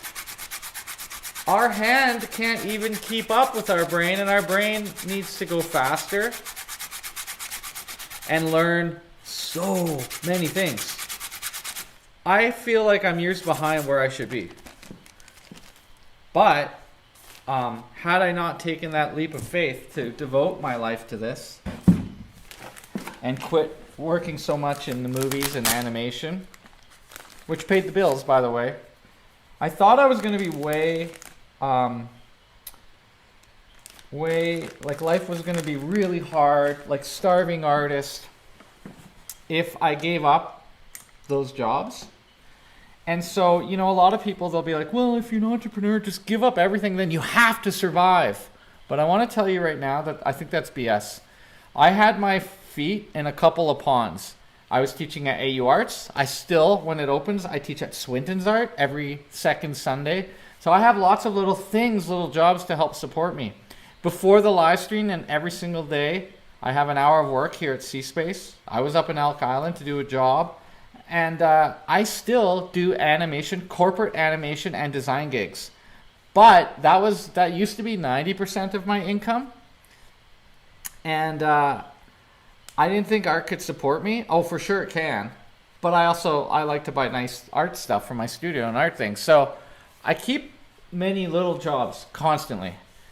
When I was in that motion gallery, you know, I was selling things for $6,000 to $20,000, and the market's changed. And that's the scary thing about the art, like making money at art. You don't know how the fashion's gonna go, right? In fact, see? I said that I would be so glad when I sharpened it proper, and now I'm like, oh, that's what I was supposed to be doing. Now that it's sharpened well, I could draw for 10 hours. The pencil won't last that long, but it feels good. So I keep learning the same lessons over and over. Repetition is the mother of all learning. This is how you want to be doing it. But I was thinking that it might be nice to teach some of the bargs as well in this format. It's just that some people are afraid of the barg drawings, but in a way, we're kind of already doing them. Just not quite the way barg is taught. And then if I made it would probably take me 6 videos. I could do a more complicated one as well, because I don't want to lose the fact that I actually teach a class, but I think it's really a useful thing to do. It helps you train your eye. So it was really funny because Ray pulled out a level to set up the pier, and I told him by eye how to level it, and I was more accurate than his level. And I'm like, you don't need a level when you have an artist. But also, because I was on the pier, I could see the level of the water, and water on the horizon is always straight. Ask a flat earther. Oh God, is that going to demonetize me? Oh, I'm not monetized. Haha. Anyways, that's one of the things you can't talk about, I've heard. So I helped them level using my artistic eye. That being said, I believe that the barg drawings are the reason I can put things down. Even, you've seen it in these live streams so many times before. I just happen to put it down in the right place. And it's not because I am copying art necessarily, but when you do the bark, you learn exactly how to abstract and use your eye to micro measure things. And you get better, and you get better, and you get better, aside from the anatomy or whatever. Because your brain still gets tricked, right? Your brain is kind of the weak link. Because after you get dexterity, just from practicing often enough, I just think accuracy comes for the eye and for the hand from doing things correct. And I feel like, I know they're not the most favorite thing. I hated them. Hated them. Every second, probably. Actually, there's a couple times that I liked it. But I still think to this day that they're very useful to practice. In fact, I probably will do the Belvedere torso again. See, I couldn't use that one for instruction because it's too complicated. But when I was at Belas Artes in Lisbon, Portugal, I was very lucky. I had a plaster cast copy in my studio. It was trashed by the contemporary art students, which was heartbreaking. They graffitied it and they stuck like flowers in his hollowed out leg. But I'm going to zoom in a little bit more. Sorry, I'm doing like render technique here, so maybe you'd like to see that. Turning with the form, so showing the mound of the meeting of the gluteus maximus, which is the bottom one, and the gluteus medius. And right up here, this intersection point that he's made dark is the oblique externus, and here this lighter indication right here is a void, you know, kind of like we have up in this triangle, void in the body. You could press your thumb in there on your body and you'll go, wee-hee, ticklish. Maybe ticklish on you. Maybe. So this is going with the form, not the muscle fiber. Okay, the muscle fibers, these ones go vertical. But there's a few in here that actually are going at a diagonal, and they meet up to here. I think it would be really cool to do a tracing of this, because now I'm drawing what I know, not what I see, and that is what I should not be doing with a study. Some of it I need to cross-reference, like what is he trying to do? Then I get excited and go off track again. Anyone else do that?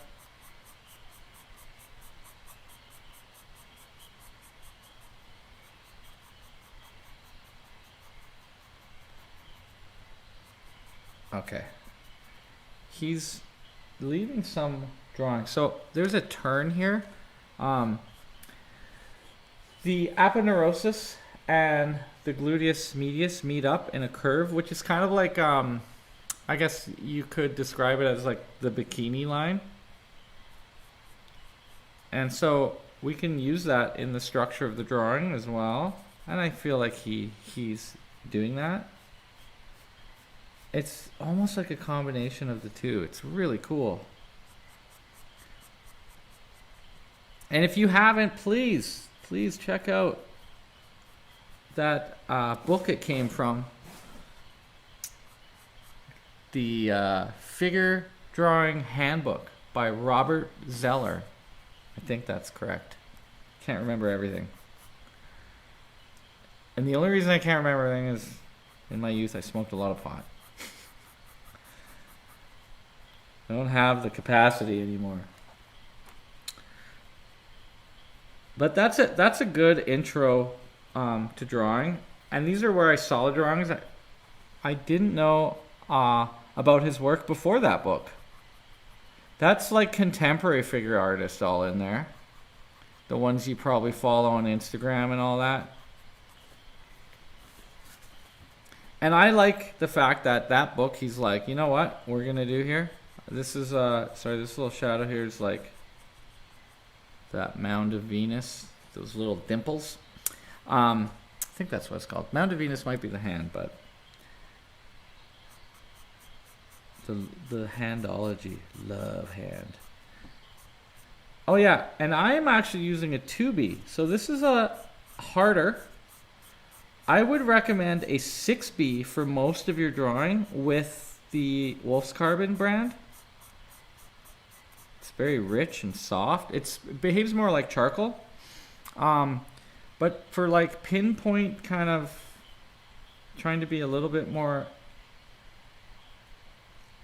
accurate in the drawing, this little bit more hardness is nice.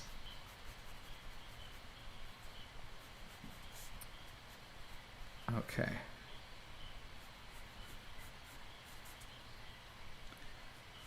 So just to get me where I need, we're at 811. I'm going to draw not following Sabin's lines, or Sabine. I still don't know. Sorry. I'm going to get the drawing in how I normally draw it. Later, I'll refine it with more rendering. But so I'm going to use, like a lot of these videos, more of the side to get the tone and the cast shadow. So it won't look as scrubby as I have here, because this is the crappy tracing from a, I'm drawing more like how I did in the first drawing, just because I need to get something done. Going across the contour from the dark, which makes the cast shadow darker, across the form. And actually, the muscle fibers do go this way. They kind of turn along the bottom cleft here. Cleft clavin.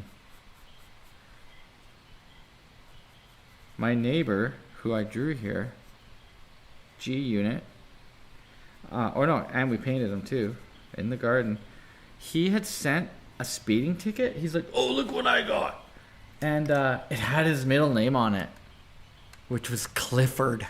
So for weeks, I made, you know what? I need to take a measure. I made jokes. I think this was one of the correction lines that I didn't follow. So I need to take a measurement from somewhere. Okay, so I'm saying the ulna to the olecranon. Oh, sorry, move it down, move it down. The ulna to the olecranon as an equal distance from the cleft of the meeting of the glutes to where the point is. So if I take that measurement right here and I check it, indeed I had made a correction. 2 weeks ago I put it up on the screen and I had made a couple marks, and that might have been one of them.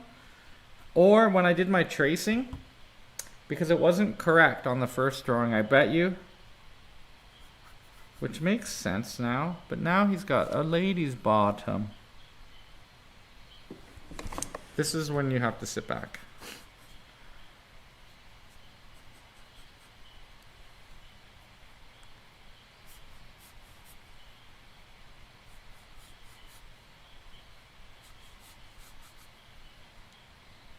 That makes that shadow too high up too.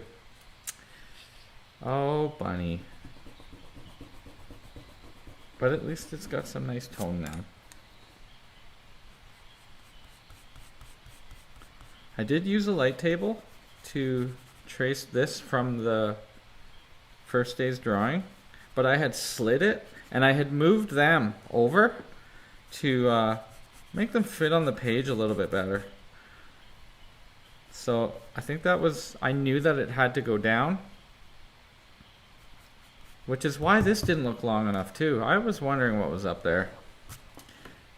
There's a lot more going on in my head while I draw than I can even say out loud.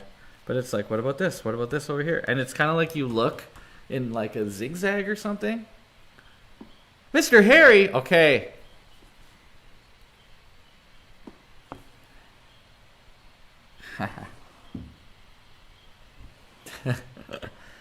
Thanks for coming on here, Harry. Harry, I was talking about you if you're still on.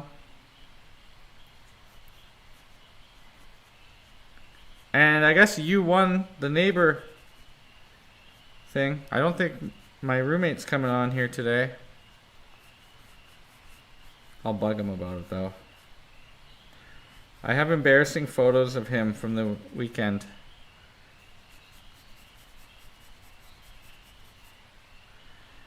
For those who don't know the relationship between my roommate and I, he claims he has a brother, but he wants me to be his best man.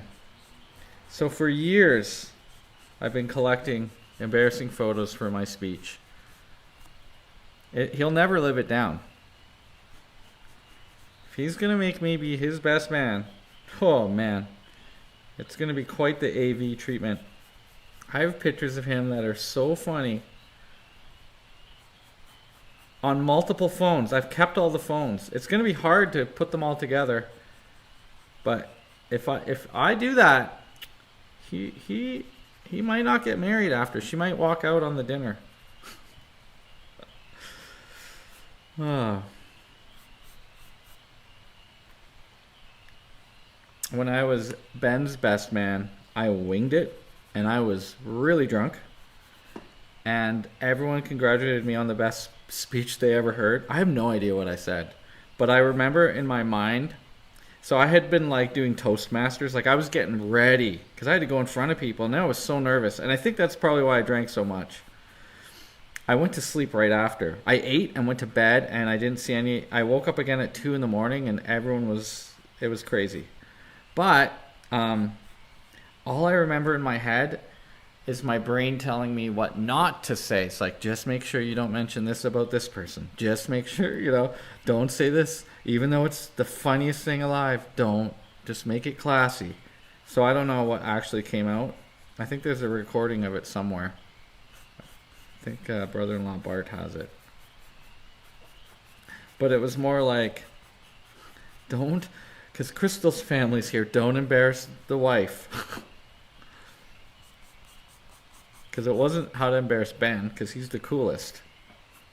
But in Ray's case, no. He's going to get it. Ray actually, he helped me build the prototypes of these drawing horses. And he showed up to the party. He was supposed to do the prototypes for weeks. He was helping me just insert the steel and all that, because by the time I opened, I really hadn't figured out a lot of things. Like, nobody else has folding drawing horses or benches. I did find that there was a company. I found a company that sold them, but they cost more than what these solid oak ones cost me. But, I mean, theirs are probably also way better. Like, that's what they do for a living. But they were in California, and I was just like, I can do this myself. That's how I thought I could save money. But really, it was just wasting more time.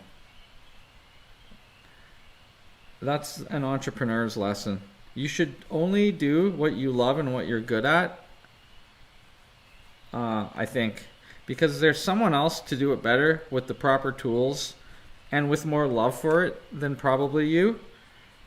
And, I mean, excluding painting, but let me tell you, never drywall. Never.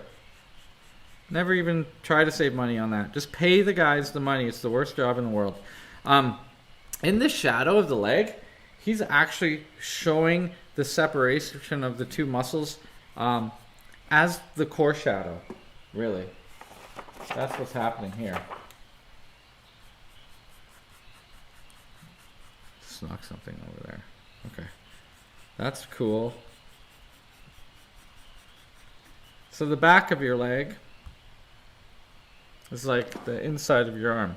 And then the inside of your arm, you have your bicep, right?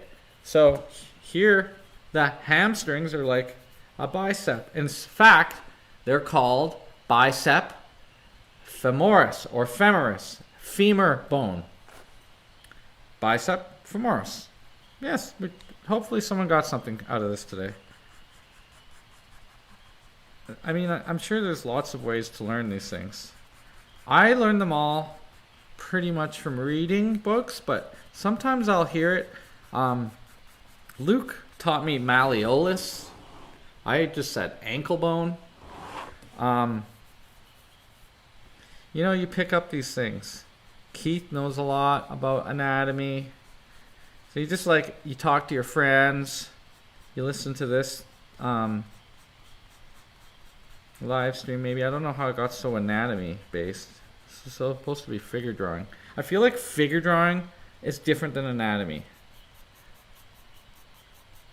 We can get away with a lot more in figure drawing. We don't have to know everything because we're drawing a story. Anatomy gets really, I think, structured. Like I teach both. I taught figure at AU Arts, but there, because it's more of a contemporary art school, it's more figure drawing than anatomy. But the students kept saying they wanted to learn anatomy. And there was some anatomy class there. I don't know what faculty you had to be in.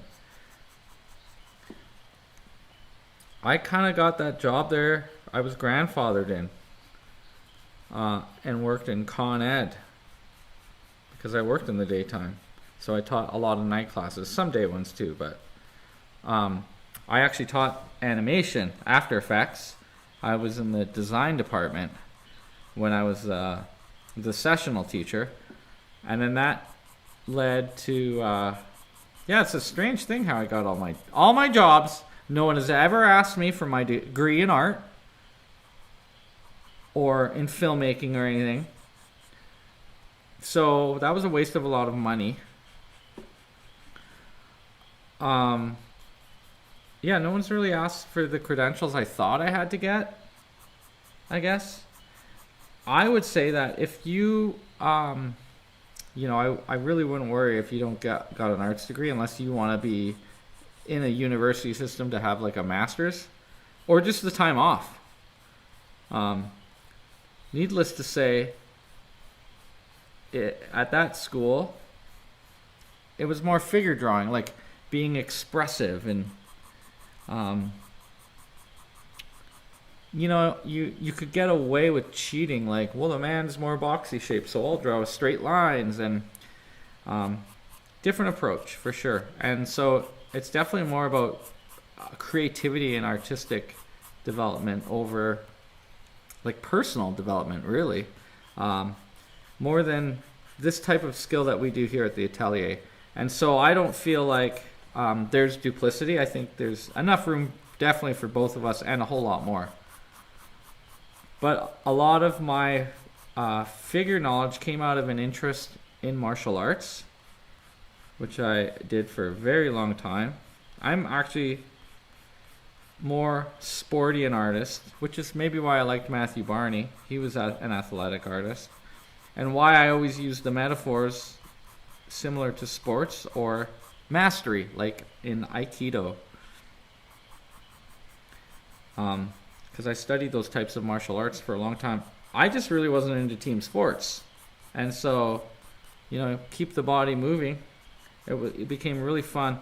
And it started when I was young, and my mom put me in karate, which, by the way, is a useless martial art. So if you do karate, you know what I'm talking about. But I was a really undisciplined child, and I was really bad. And so it gave me self-confidence and focus and the realization that if you want to get good at something, you just have to continually practice it. And so in karate, it's your kata. And you do the same moves in a stylized, kind of like Tai Chi, in a stylized pattern. And as I did it, it was like, okay, you're memorizing. And it's kind of like you get Mr. Miyagi'd, which is strange, I guess, because Karate Kid, there's Kung Fu in the new one. But so basically you're like, okay, wax on, wax off, wax on, wax off. And until you get up to the really high belt levels, like way past green, you're actually taught the wrong thing. Like we were taught like upward block, and if a stick's coming down, you put your arm up. Well, that would break your arm. So if you had learned that and gotten into a fight, you would have gotten really messed up. But then as I moved higher up or had more communicative teachers, or they saw that I could deal with knowing that that's actually an arm break. And instead of blocking up, you're actually grabbing someone's arm and busting it. But of course, You don't want to 12 like tell like an 8-year-old child that, I guess. And I was really losing my love for it. And then I got to the high levels of it, and then it became really cool, and I started to get interested in anatomy and understanding how the body moved more, because I got to a point where I could start to sense what someone was going to do. And I was studying this Russian martial art called Sistema, and I trained with the masters, and I went to all these camps. And my teacher here, Dmitry, he was an amazing guy, kind of like a father figure. I helped him run the school. We made videos and stuff to promote it. We started to, at first it was just me and another guy, but it grew quite large. And I mean, it was a pretty harsh martial art. No gloves, full contact, no mats on the floor. And I started to get a little bit older, a little slower, a little dumber. And as I was getting hit, I was getting injured more. And it took more time to recover. And being a teacher, I couldn't exactly go into classroom with like black eyes all the time. It was kind of like Fight Club. And so going back to something else that won't brutalize my old man body after the beer bug closures are over. So I'm looking forward to that, because in those practices, you also learn a lot about your body. And to me, moving these parts rather than just talking about them, oh, I should move this up, is also a very important part of the artistic practice. So I actually talked to some yoga teachers, one of which who was a model here, about creating for you guys a set. So hopefully that comes by the fall. It's going to take a little while, and I got to pay for it, but we'll have like an Atelier Artista break set, like, okay, well, here's the 5-minute stretches for drawers, or here's 10 minutes for painters, so you don't get a cramped up neck. There's nothing really like that out there, as far as I could tell. We got all the right people in this city, so I'm gonna jump to the other side here. I'm holding this at a very weird angle, but finally you guys in the TV land there can see what this looks like. I think that's parallel to the camera instead of all this weird top heavy. Look at the little tiny legs in your view. Anyways, they're actually quite long. I don't know how the other channels do this. I don't have time to watch other channels. I want you guys to tell me how to do it better.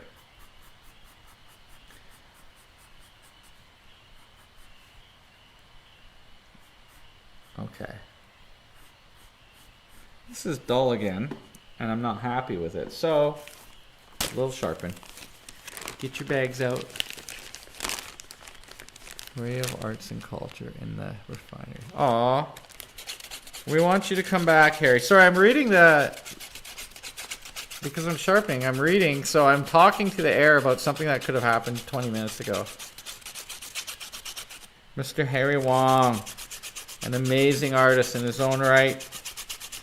We were basement dwellers at ACAD together. He was in ceramics and I was in sculpture, so we're 10 feet apart. And if you went out the back doors and smoked a joint, that's often where you'd run into each other.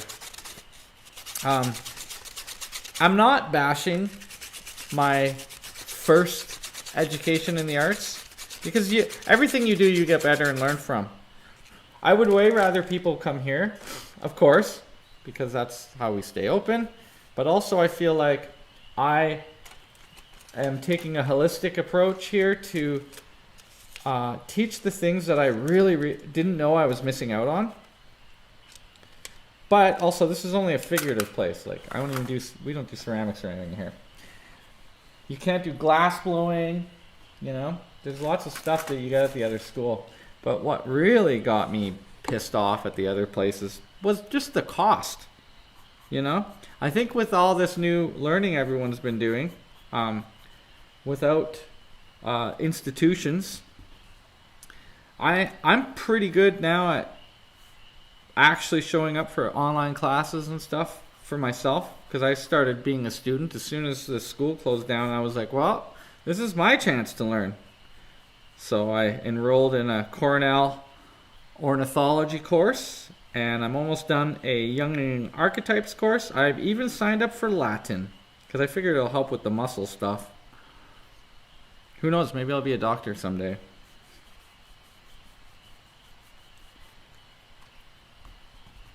A blind doctor. But it's good to know if the online learning works for you. I definitely know that online classes didn't work for us here because we're such a hands-on school. And the client base would have to have almost as much technology as this. I'd be like, okay, we'll zoom into that part you're drawing. Lots of my ladies here are on iPads, and so they're like trying to set it up and tilt it, and so they're like becoming at their house a makeshift filmmaker. Like, it's good for demos. I'm doing these are free demos, but with a class I feel like you kind of need a different structure.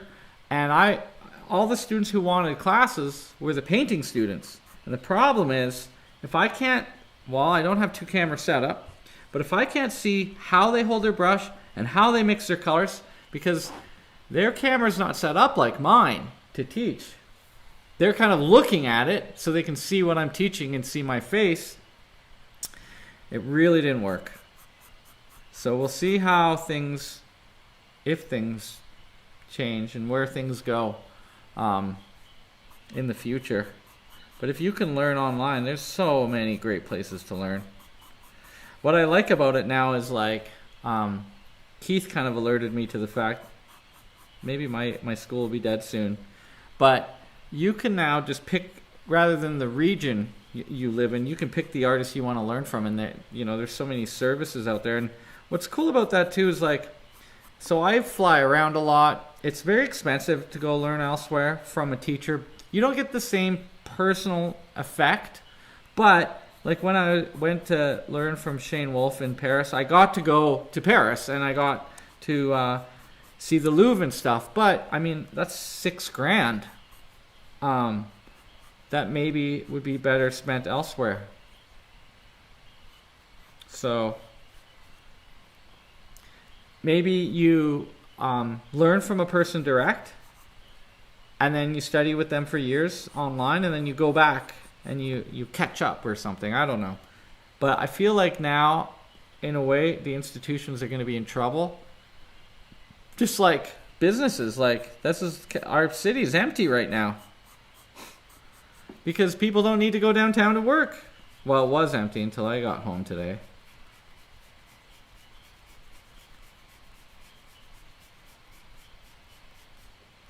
I bet the slabs were really busy. And is that a public park? Like, you can't really stop people from going there. Remember the slabs, anyone? Slabs?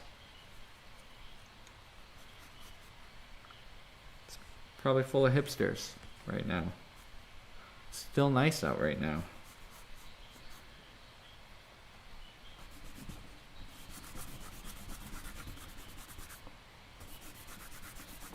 Also to note, if anyone's still out there, you can tell by the fact that I can just talk like this for 3 hours that I don't think I've ever been bored. After the age of 12, I think I had decided, I was like, I'll never be bored again, because I got so bored, right? I got in trouble, I was sent to my room or something stupid, and then I was like, you know what? I'm never going to get bored again. I'm a voracious reader, but I think prison would be pretty crummy. Except I could be the coolest stick and poke guy. I just changed my career. And since I don't smoke, and nor should you, or vape, because that's the worst. Don't vape or smoke. This message has been brought to you by Bunny. It's for losers. All the vapors out there right now are like, what the? I thought this was a drawing thing. Okay. We're getting down though. Little cross contour. So showing the form, wrapping around the leg and going to the front of the leg. And there's that separation because it's the bicep femoris.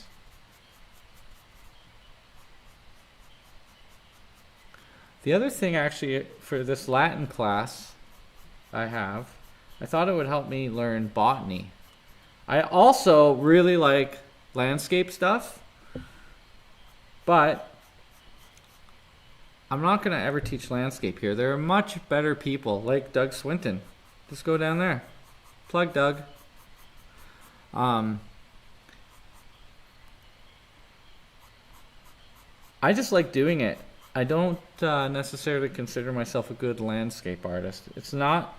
I was always worried that I would either be a mall caricature artist. That was like a nightmarish fear of mine, which is why I went to art school, because there's lots of paying commercial arts you can do where you don't need an education. And I was like, oh God, don't become a mall caricature artist.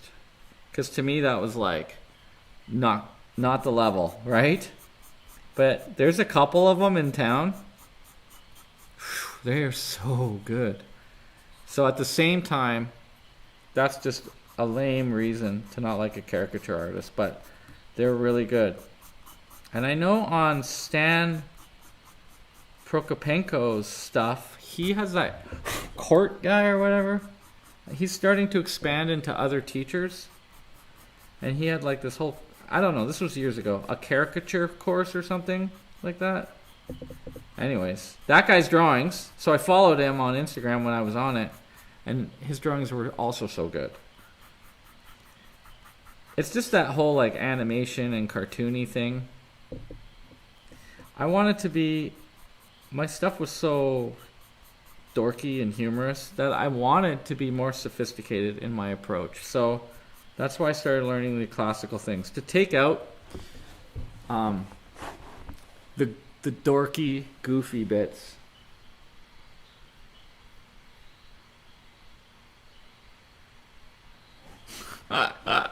Yes, Smokey the Bear. So I don't know how long ago you typed that, but I know from when I'm saying this, it's also 20 seconds later from when I saw it. But yes, you too can prevent forest fires. Love it. All right, sorry, try to get my head out of there. We're moving on down. We're getting close. Oh, it's only 8:39. Okay. Catching up to myself.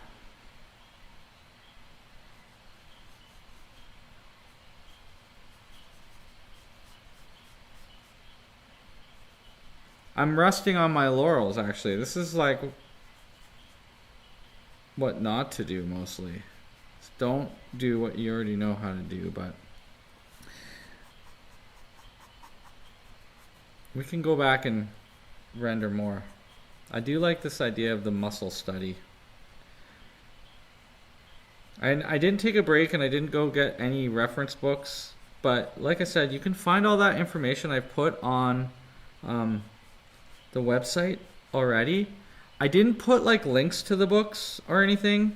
I don't know if I want to support Amazon or if you should, or if that's just your choice. But if I put like Amazon links, then that's like saying this is the only place to get the book. So I put the ISBN number.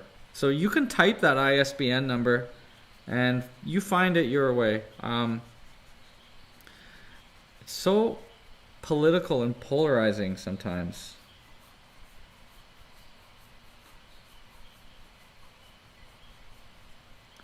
I'm about done with Amazon Prime, but I love Audible. And Audible is owned by Amazon. And you know what? You know what I'm going to do tonight? I'm going to watch some Prime. I'm paying for it. And my new friend showed me Third Rock from the Sun. So I think I might watch some more of that because I don't need to use my brain later. Tomorrow I'm going to paint a swan. Maybe I'll pan around the room and show you guys the cool stuff going on in here, since none of it's online anywhere. I wonder if I actually can do that. Oh, wait a second. But follow the rules. You had something over here that we were gonna talk about. Let's go get something. Ow! Oh my god. That's just an old man with a sunburn sound. Yes, that's what we want. Okay, got some clips. All right. Okay, let's just quickly, I've got my notes from my leg stuff. Let's just talk about these muscles here. Okay, pencil, bunny. Losing your mind. There we go. Okay, so there's this stuff really interests me. Now, once again, I don't know about the pronunciation because I haven't heard these words. I'll try to say gastrocnemius or whatever.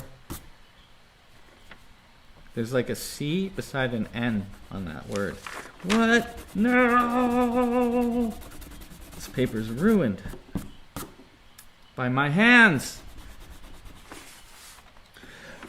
It's like we're 80% done and I ruined it. Okay. I should have put the floater on and not have a dirty hand. That's painty. Whatever. I'll just draw it again. Or actually there'll be tracings put over it.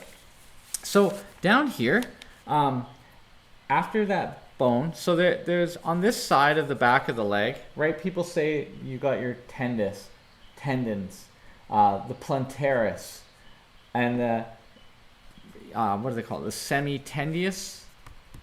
I think that's right. Sorry. My notes aren't that as deep as the things I need to say. But we know that there's those two tendons and there's that little area where there's a divot. So we're seeing the fold. There's another divot. You could stick a bunch of pins and needles in and you wouldn't feel anything. It is a little diamond shape. And then down the center of this, you have the lateral head, right? On the lateral side, the outside. And the medial head. If you remember, I said last week, medial is middle of the body. One being higher than the other, but you've got the line down the middle. And that's, you see that kind of stress there, which I'm doing right here. Okay, I'm gonna zoom in now because I think you can see what I'm talking about better. Let me just move up. Okay, so then it's a teardrop shaped muscle. The calf, which is a two-part muscle, right? Medial, gastrocnemius.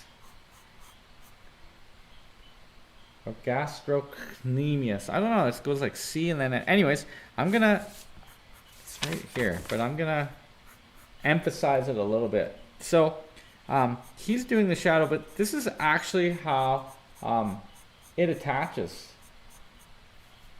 to this tendon here that goes all the way to the heel, to the calcaneus, right? Oh, sorry. There we go. I zoomed in a little too far. So we can see in his that there's some indication of it and some split. We'll go a little further because Bunny is studying leg stuff. So we might as well emphasize it and use it to our learning advantage. I'm going from the bottom up. I was going from the top down, but I want the dagger strokes to always be start at the dark and go lighter. Otherwise, they look like they have an edge, like we see here. Right? We don't want that.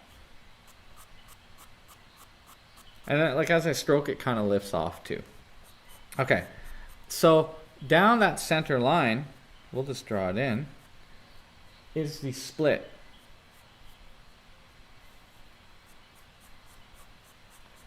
And then we have the lateral head, which is higher up. I'll actually put a little bit higher even.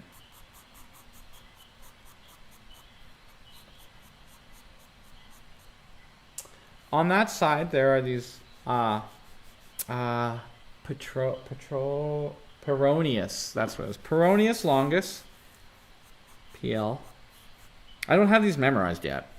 I don't care about the names so much, but I don't know the lower legs yet or the forearms. It's something that I've always just turkey leg. So that's why I'm trying to learn it now, because then I can say these 28 other stupid names that no one else knows what I'm talking about, and that is the fun of it.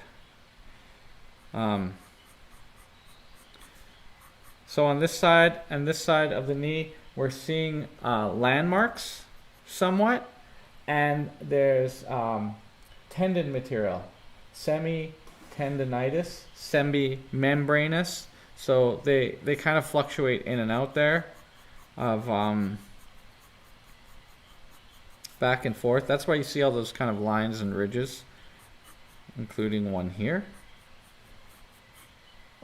Which is the vastus intermedius, right? So this is the bicep femoris, and that we want to start describing some of those breaks and overlaps in the shapes. But also this is in front of that, like in terms of the distance.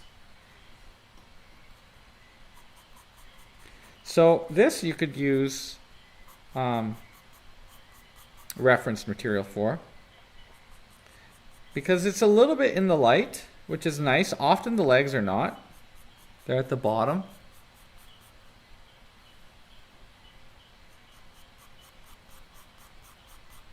Let's hear those sleigh bells ringling, jing, jing, jingling too. Come on, it's lovely weather for a sleigh right together with you. Okay, so we'll get up here to the soleus. So that's where this dark shadow's following. So it's coming up from the vastus intermedius here. It's attaching the lateral head of the gastrocnemius is actually underneath it, so we see this little bulge. But also, we actually have some landmarks. There's 7 of them on the knee, and they're the bony epicondyles at the top of each. And when I get finished those drawings, I'll put them up on Instablam. You'll see it more clearly. Because what I'm working with less so is the muscles right now, but I drew all the bones and stuff, and I'm putting them in. So I only have some of the superficial ones. I don't have all these tiny little ones. Is someone at my door? Hey, guys, like Mr. Rogers, we might have a visitor. Let me just check. Hey, Paul. Yeah, I'm doing a live stream right now. I'm done shortly. Are you here? Are you locked? You're locked out? I can help you. That's fine. Let me just get my mask. That's what good neighbors do, my dear. I haven't taken a break.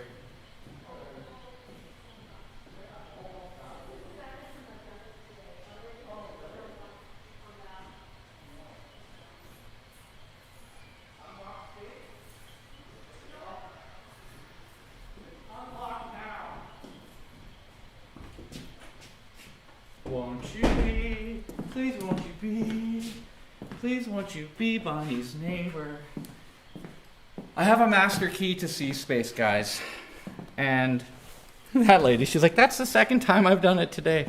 I'm always unlocking her door for her. It's funny. But she knows that I do the live stream, so it's very lucky that she's not just locked out of her studio. Pays to know Bunny. He can get you in your space. Okay, so we'll do the same thing on this other side. So the split of the medial gastrocnemius, so it's lower. And like, let's follow that angle up. And we'll bring it. So these aren't on his, but we'll just artistic liberty. At first I wasn't going to do any artistic liberty, but whatever. I've got less than 10 minutes. I will not use more of your time. And I am going to sleep like a baby tonight. Let's look again at my red neck. Very painful. I will be happy to get a good night's sleep.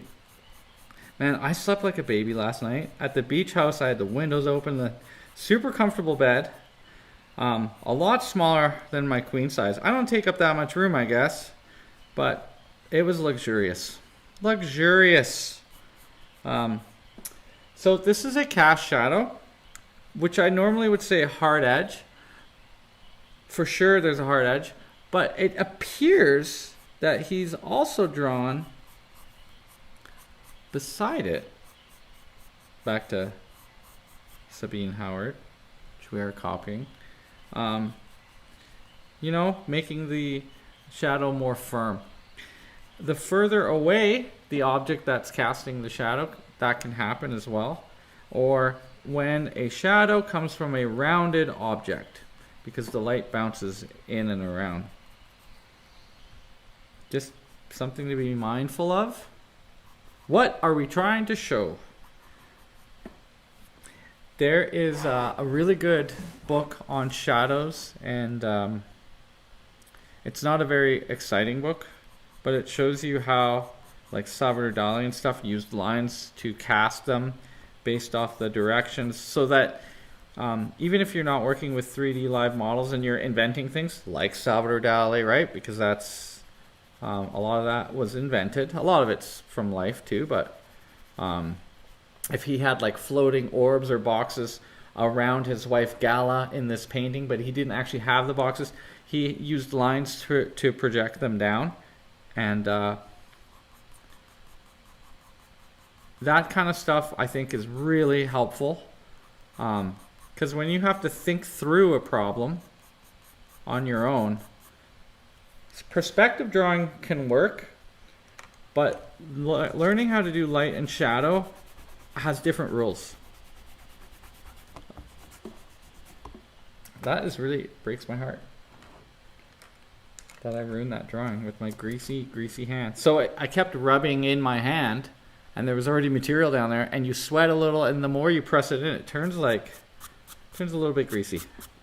There are ways to get it out sometimes. You can use blue sticky tack, and that can suck up some of the oil sometimes. You got to get it pretty early on in the process, but okay. Enough about that. I know a lot of things, it turns out, about certain things. A jack of all trades, a master of none. What was the other saying?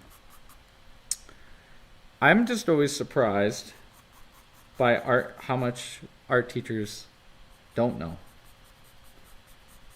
And it might just be our school system, our schooling system, because it's so particular to what you want to learn, you know? But what's nice about teaching classical oil painting is the literature covers a lot of it. Like, I can actually say blah blah blah, and then someone's like, well, how do you know? And then I said, well, this book right here, or this study, or this, you know. I called it in on that foot. I recall not really doing the feet, actually. I don't even know if the angle's right, but gotta get something in there. They look like little duck feet right now. In fact, they don't look wide enough. So if I extrude a line straight up, which hits the ankle, where does it go? Oh, right here. So I'm going to make the bone at the back, the calcaneus, wider. That's mostly bone. We'll show here, let's show what it looks like. There is this really long tendon that comes, it's called the calcaneus tendon, but Achilles tendon. Yeah, sorry, colloquialism. I'm not going to use the other one because everyone knows like, what Achilles tendon is. And as it's going up, it becomes to the side here where these lines are peroneus longus. So it's like to the side, it's more of a muscle fiber. I guess a ligament. I don't know what to call it. It's funny because all the materials, I'm doing air quotations, they're all the same, proteins and stuff, but how one can soak in water and grow and becomes a muscle, and how one is ligament, or like how one is myofascia, that's out of my range of knowledge, by the way.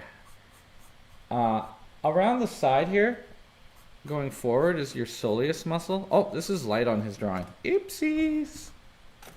But we can draw the mounds. Wraps around in a couple bands.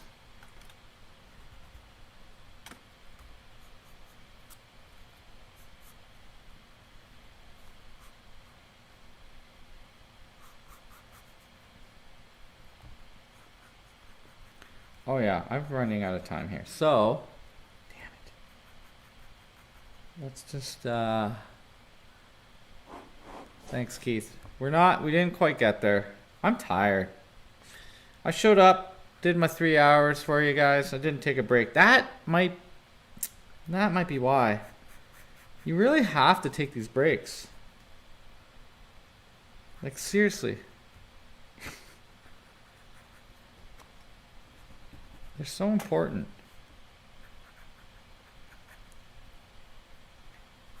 It was lucky though, because I got to work and I was like, I'm here, I'm a little late, and I gotta hurry because I gotta do my live stream. And then Brendan, the guy I work with, he's like, I already did it. So I lucked out there. There's shadow coming down. You know what? I'm tempted to have a beer tonight as well. I'm treating myself good these days because I'm suffering. Sunburn. That's good. That's good for now. Okay, guys, I'm gonna flip this up. Let's get vertical. Let's get vertical. I'm gonna go home. Ow. Sunburn. How about that? Hey, my friends, I'm gonna tilt this at the end, and later I'll answer all 35 texts. That's the only time people text me is when I'm doing this live stream. In the past, people texted me about the live stream. Move your head out of the camera. Blah, blah, blah. Those people don't watch my live stream anymore, and it's probably because it's a kind of a razzmatazz. So you can see there I'm zoomed in. There's the legs. Wait, I said I'd kind of pan the room. Let's do all the things. First, I'll go talk, and if you care anymore and you want to stay on, you can see the room pan. But I'll bring the drawing now. I'll turn around the mic.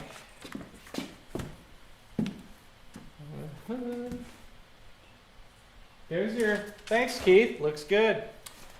Smokey the Bear. Tickling between the lines of light and dark again. Oh my God, leave no space unshadowed. Guys, you should write bumper stickers for this place. You're all so brilliant. Leave no space unshadowed. That's beautiful.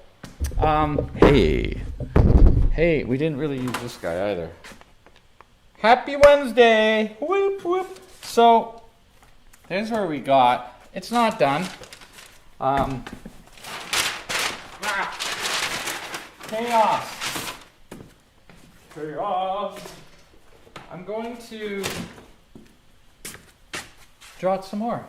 And since I ruined that, and I'm gonna put a tracing sheet over it, like, well, maybe I'll like. I love labeling, so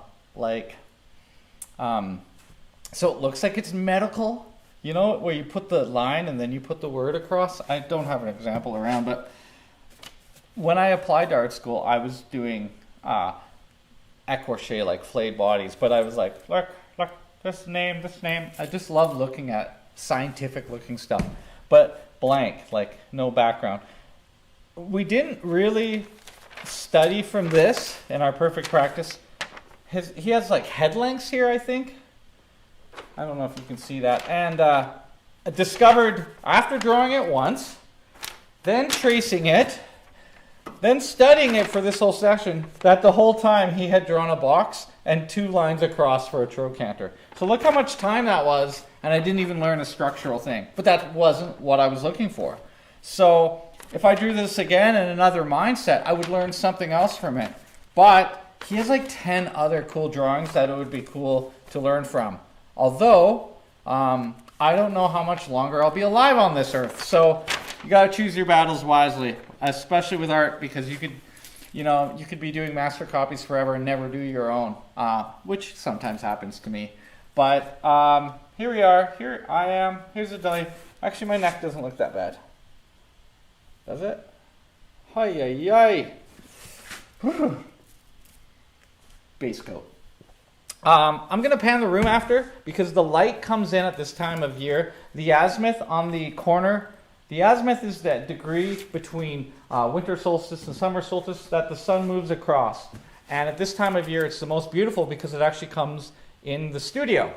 The studio is a crazy disaster mess full of a whole bunch of stuff. We had Jeff Klippas doing photo in here. So one side is empty, but the rest has all our Metrographics project stuff.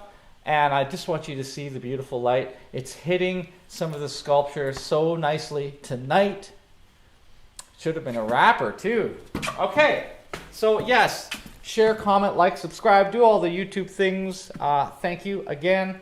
And wash your hands before you eat. Now we do studio pan. And it could just cut out. I don't know how this is going to go because the cable is really short. And I don't have a lot of movement.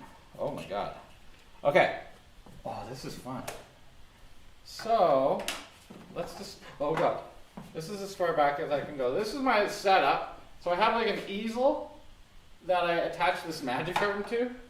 And it's actually right over my head, and directly below is where I sit, drawing stuff. This is all my painting stuff. Whoa. Okay. Screen and all that. And the reason that's there is because right above me is the light.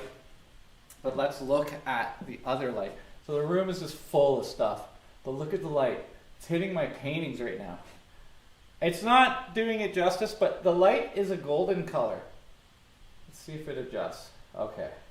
So you see how it's coming in on the sculptures on the wall? This is how I tell time of year. Wait. Manual focus. There we go. Okay. So you see it's just like hitting the nose, the top, the lacuine. It's different throughout the year. Which reminds me, one of the sculptures is missing. See where that fly strip is? Bernini went there, but you see how the light's hitting his head? Some say that's Play-Doh, but it's not. Anyways, there's tons of stuff in here. And I think this province is going to open up soon, and you guys are going to be able to come here. And I know it's going to be summer, so no one will, except my favorite piece of furniture, Mr. Keith Springall. Will be here, right, buddy? So that's where we got. It's not full completion.